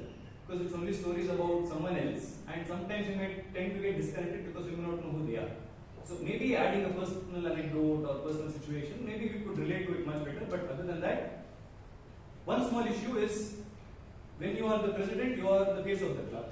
So maybe when you come and speak here, maybe you will command that attention. I think people have already mentioned that previously as well. When you stand here, we can only see your face. Maybe we could look at your expressions and maybe that attention which you deserve, maybe you can stand there and get that attention you deserve.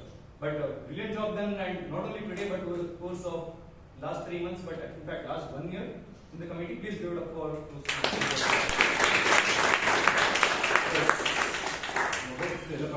Moving on to the Toastmaster of the day for today, Toastmaster Rashi. Again, a brilliant job done. When I spoke to her before the meeting started, she was scared.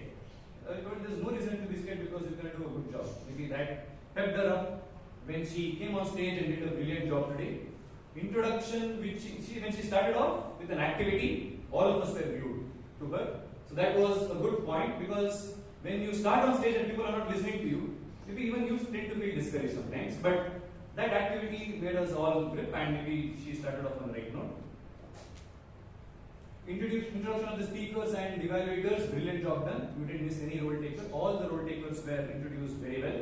You had brilliant fillers between speeches as well, which is actually the one of the requirements of the Toastmaster of the day. It's not that the first speaker is done, the second evaluator speaker. You connected the first speaker to the second evaluator. That link was established, it was brilliantly done. However, a couple of suggestions maybe which you missed. One, introduction to Toastmasters International was missing. How many members? Because yes, we know that we have presence in 150 countries. We have almost 15,000 clubs, 2.7 lakh members. This will inspire the members maybe to join the club as well. You mentioned Ralph Smith, we should always say Dr. Ralph Smith. You said tag team, but first timers may not know what's a tag team. Because when you say tag team, that is time around to them, then introduce them, maybe that would be more clear. When it comes to the structure of the introductions, maybe you can say the first, we have 3 segments in a typical Toastmasters meeting for the benefit of the guests, because we have a lot of guests. We start with the prepared speech, what's in it for them, table topics, what's in it for them, and then to conduct the evaluation segment, we have the general evaluator. So that link can be established like this. The last point is regarding the introductions and the speech titles, because when you directly tell the name and speech title, guests may not know what's happening there. So maybe you can say, please put your hands together to welcome Toastmaster Jewel with the speech title, Apples and Oranges. So it's easier for others to connect as well. But again, other than these minor points, brilliant job done. Can we have a huge round of applause to Then we had the prepared speech segment. The first speaker was Toastmaster Jewel, who was evaluated by Toastmaster Hannah. Can we please have the evaluator Hannah, please?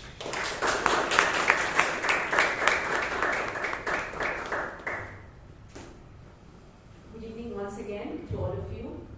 Good evening. It was an absolute pleasure to listen to you, Toastmaster Jewel. And what I loved about your speech is that you were well prepared. I think preparation does have a lot of weight when you put in that effort and time, and it showed on how you dressed and how the speech was delivered on stage. Okay. The speech was very well structured and well organized. You had an opening, okay? You described your characters very well. We can vividly imagine what the scenario you have explained. And you interwove the story very well with what your message of the message to the audience. was brought out very simply, okay, and it was very clear. Yeah, you didn't complicate it. And what I also liked in your speech is that when you said I didn't know what was USB, maybe even when I was young I didn't know what was USB, and that you admitting not knowing led you to find out what you're good at. And I'm so glad that you found out what your USP is. I'm still trying to figure out mine. So very glad that you have found out yours. And also connected it very well with how it has helped you to join Toastmasters. So finding out your why, finding out your USP has helped you coming into Toastmasters. So that was also very brilliantly placed in front of the audience, especially the guests. And also loved your conclusion. Okay, it was very apt quote which you used. We all hear grass is always greener on the other side, but you had a twist to it. Okay, you said water your own grass and it gets green when you water it.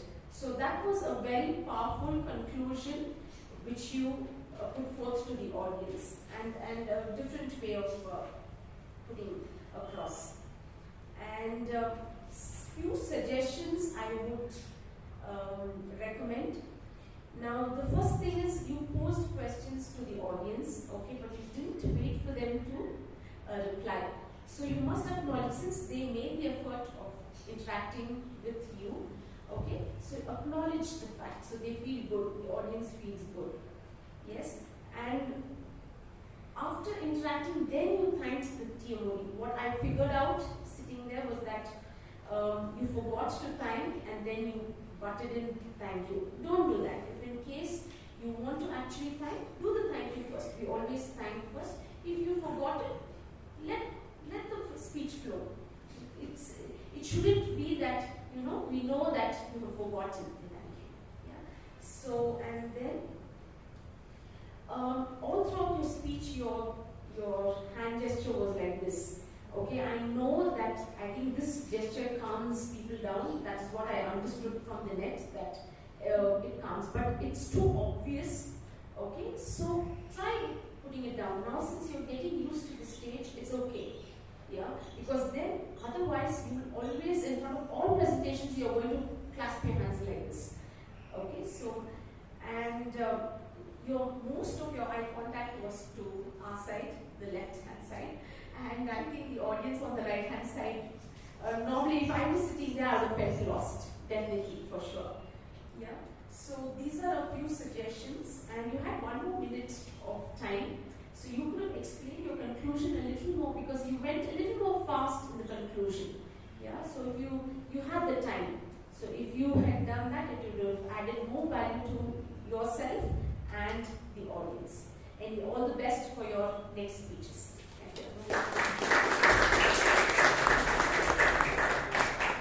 Thank you, Toastmaster Anna. The general evaluator's job is not to evaluate the speakers, but to evaluate the evaluators. And listen to my comments and summarize evaluations towards the end of all the 3 evaluations. The second speaker was Toastmaster Varun, who was evaluated by Toastmaster Robinson this result.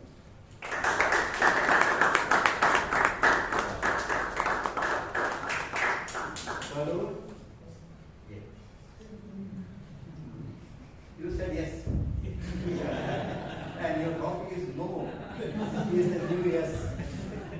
Yeah. I liked your speech. It was well constructed with an opening, body, and conclusion. All are interconnected, related. Apart from that, this is an apt topic for any person. When we should know to say no, we should not say yes. And you aptly explained it throughout the speech, giving examples. Initially, opening was a question. How many of you said yes instead of saying no? I think most of the hands went up. I was sitting in the second record, I couldn't look back. That's an excellent way to involve the entire audience and attract them to your speech. Then body, very simple topic.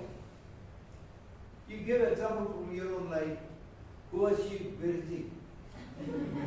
Then Bryan, with his 45 kilometer race, inviting you, prayer, she asking you, to come and help him, and your committee, apartment committee member do something, then your auntie, I want it. The cake. Yeah. Like easy topics. And a worthwhile subject which you narrated. Just having them together. Next is eye to eye contact, very good. Body language were restricted only to palms. Only yours. Then those who are sitting at the back, were you able to listen to his voice, hear his voice, see what you say about the voice? You are not there. It's good, yeah. But I found it, what do you want to say? It was good? Yes, sir. Yeah, okay, all right, you go. And confidence level as well as rest, aptly restful. That I like. The humor is very important in speech, and there was good humor, particularly when you went to Sheep Restaurant and saw that so far with bread and all. Yeah, you see, I think it was a true incident. Never do it, please, never do it.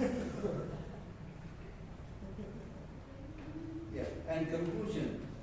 You appeal to all of us and set the benefit. If you say no instead of saying yes, it gives you more energy, more time to lead your life.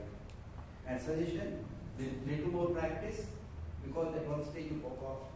But you amazingly recover.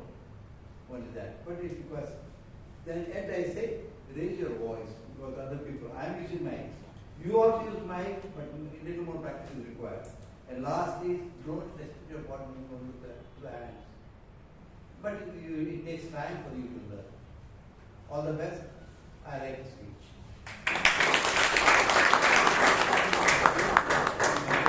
Toastmaster Robinson. The third speaker was Toastmaster Himani Pandey, who was evaluated by Toastmaster Vijay.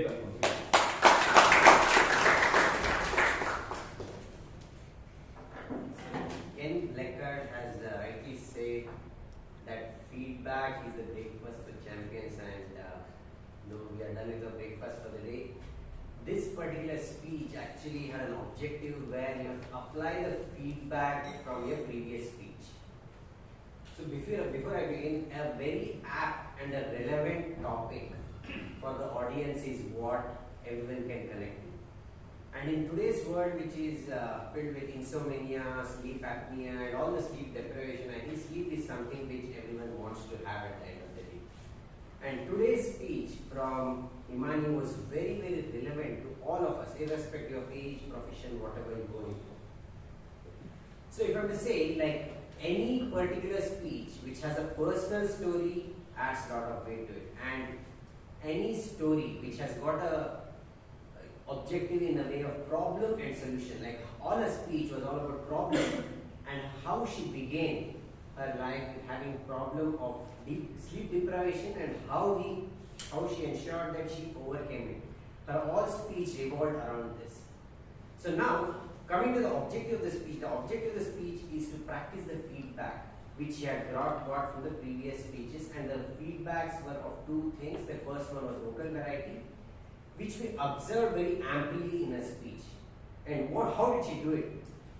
So whenever she had to tell about the stress feeling, we could see her head go down. She had a lot of stress in her life, and she ensured that the stress was very imminent when she spoke of that. Next, pauses. There were times when she gave pauses in between her speech, especially during those 4 animals like the bear, lion, wolf, and dolphin.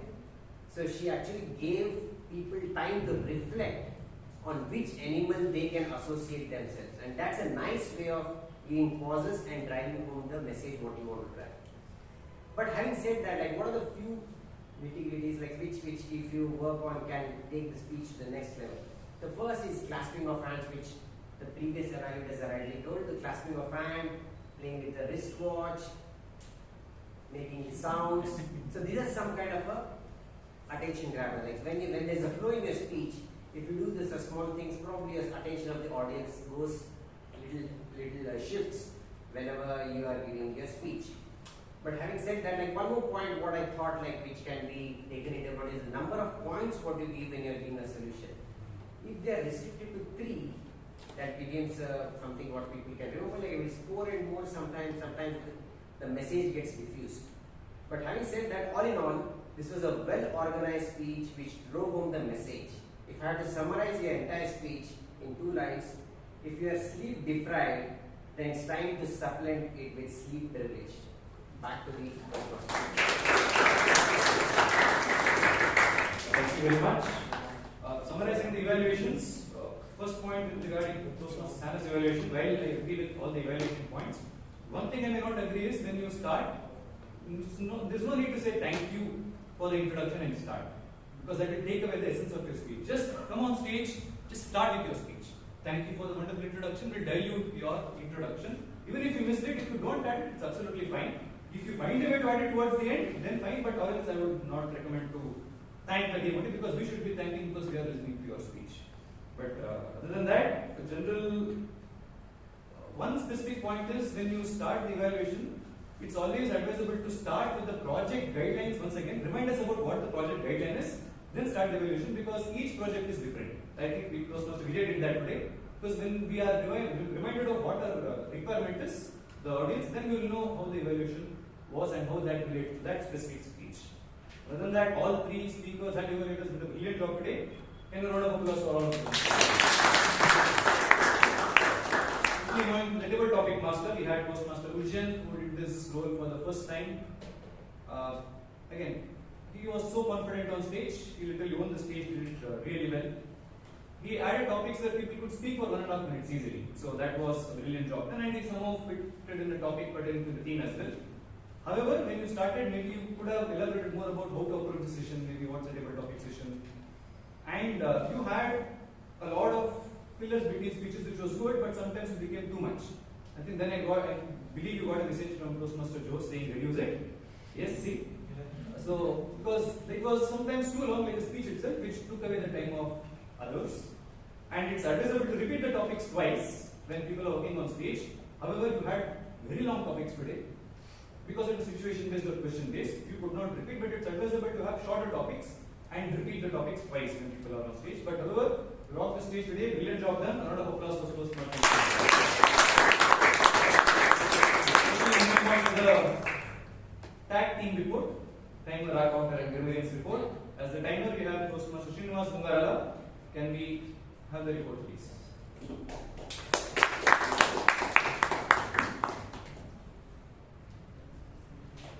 Good evening, everyone. All of the speakers were on time, exception to were Himani, Rashi. Looks like Rashi was so impressed by Varun's speech of saying no. She was saying no to my red card. Next 4 minutes. So it was difficult for me to hold the card for such a long time. So rest of all were on time and everyone were well within the time.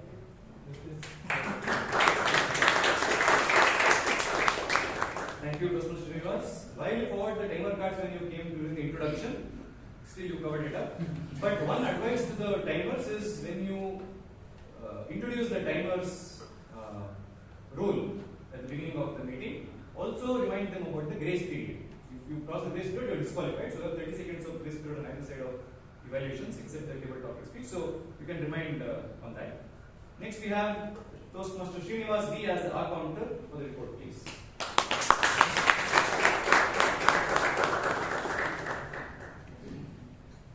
Dear guest, you might be thinking why this R counter? These R's and nouns are the supplement words which our mind uses to fill the gaps, what we're thinking, what we pass it, and what we're supposed to speak. Speakers who have done excellent control of the mind are Toastmaster Priyanka, Toastmaster Nitesh, Toastmaster Alok, Toastmaster Shreya, and Toastmaster Vijay. Speakers who are working on the control of the clutch words are Toastmaster Rashi, Toastmaster Varun, Toastmaster Ujyant, Toastmaster Kolapan, and Toastmaster Anand. And rest all within the 5 limits of the clutch words on their speeches. Over to you. Thank you, Toastmaster for this report. Can we have Dr. Nisha Mehta as the grammarian to give the report, please?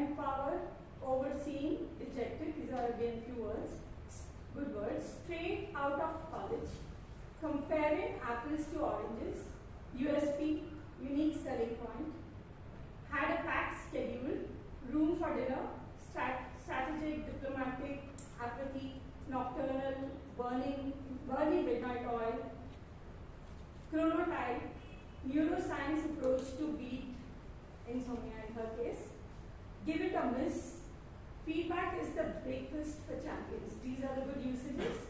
Not so good usages. He would resemble like, would have been, he would resemble. Sitting in quiet solitude could have been sitting in solitude.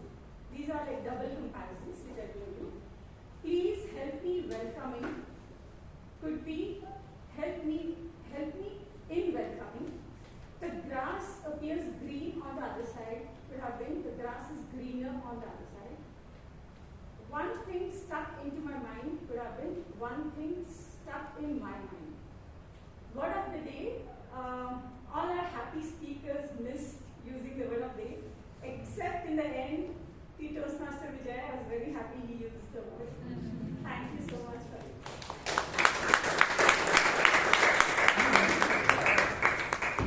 Thank you very much. Maybe we have a lot of points, maybe we can summarize the important ones and say the report is there for us to see at the end, to save some time. Before I conclude, quick general points regarding the entire meeting. First, to acknowledge the efforts of the VP Education.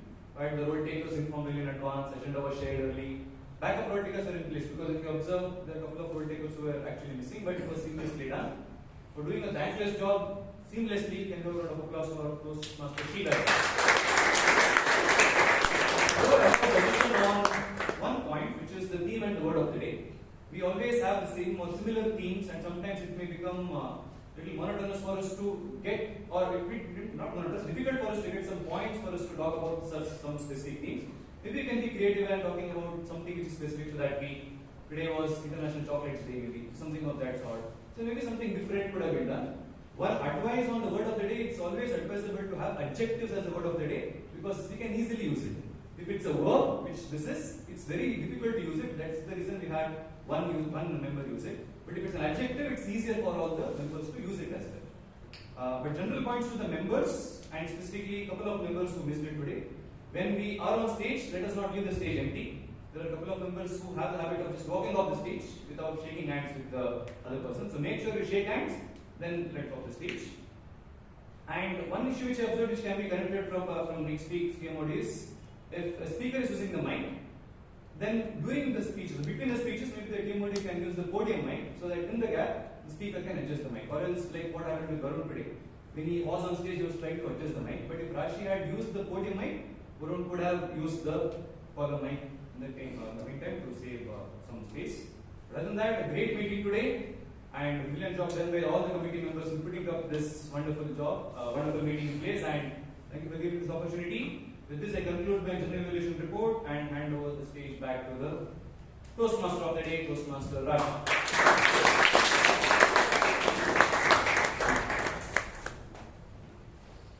I hope all of you enjoyed today's meeting and can take back some learnings of happiness and its journey. The voting link has been shared. Members, the password is welcome, all in caps. Welcome, all in caps.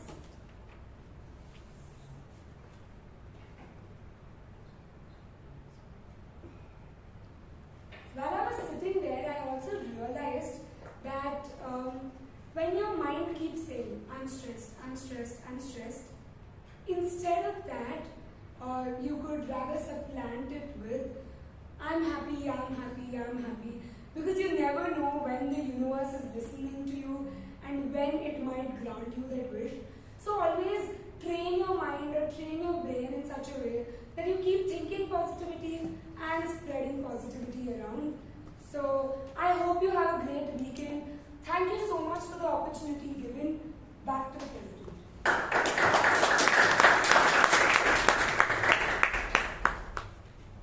Thank you very much, Toastmaster of the Day, Toastmaster Rashi. I think she's done a fabulous job, and so has the general evaluator and other role takers. Let's hear it once again for all. While the votes are being tallied here, a few announcements. One is we have the contest happening, the club contest, evaluation and table topics contest next week, and is still open till 15th. So please file your nominations and please do contest. I think it will be a wonderful experience, and you will have the honor possibly of representing the club. It will be a wonderful experience. So please file in your nominations, and look forward to all of you being here next week. Even if you're not participating, you can cheer up and you can learn a lot from the contest. And same, I would request even the guests. It would be a wonderful experience to hear some great speeches, very enriching one. Second announcement is about the renewals for the term October to March, and that's a small, I wouldn't say an issue, because I understand that the government has the finance ministry is likely, it's under discussion, but is likely to impose GST on this payment, and there is a talk happening between Toastmasters International and the Ministry of Finance. So we are not sure what is going to happen, but there could be an increase, and when they announce it, they would announce it with immediate effect from the date it is announced. So what we would request is that all the members please renew as early as possible, because once it is renewed and you paid your fees, then GST would not apply on it in case if there is a decision to impose GST on these payments. And the Toastmasters International has also,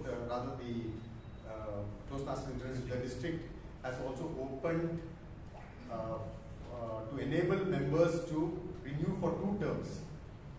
So you could renew for the period April to September also, so thereby saving a lot of money.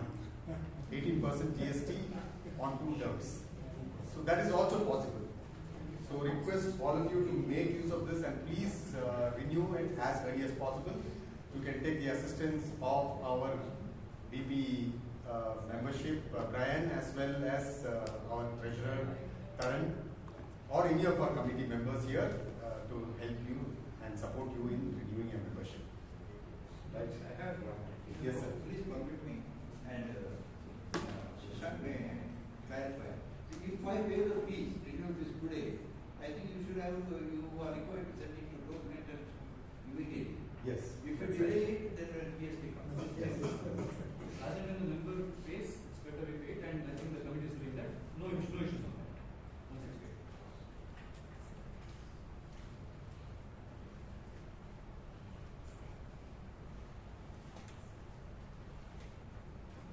Well, the awards are here. The Best Auxiliary Role Taker Award.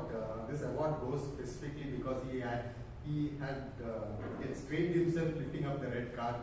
So this goes for him. Best Auxiliary Role Taker Award, Toastmaster Srinivas.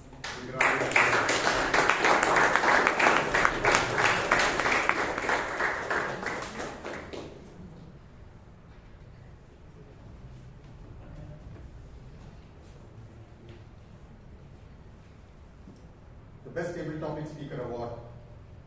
He said that life will throw surprises at you, but this is not a surprise, because whenever he speaks in table topics, he wins an award.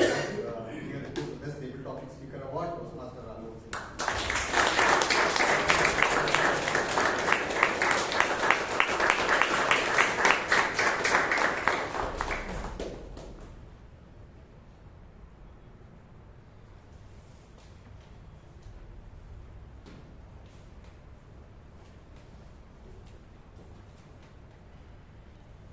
The Best Evaluator Award. Now, he's again another great evaluator. So let's hear it for Toastmaster Vijay Kalkunde.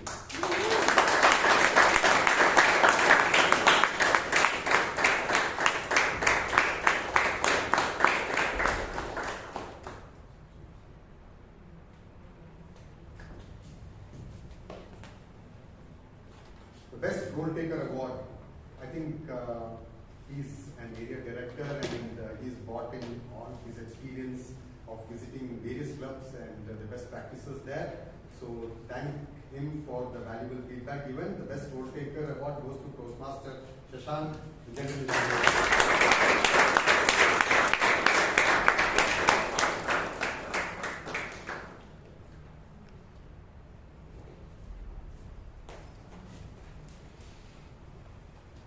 The Best Speaker Award, no comparisons, apples and oranges. Toastmaster Jewel.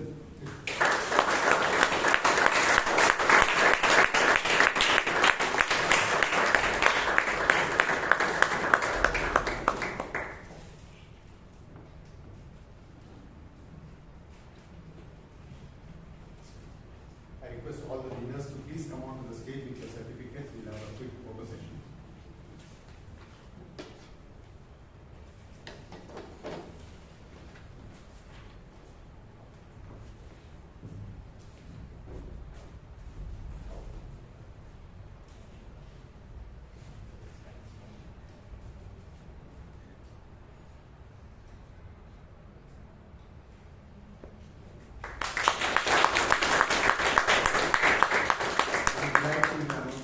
We have snacks that is being served. So I request the guests to first please collect your snacks and you please join our VP membership. Toastmaster Bryan is also outside, who would give you a short introduction to the Toastmasters and how to enroll in as a member. And members, please register snacks. Have a good night.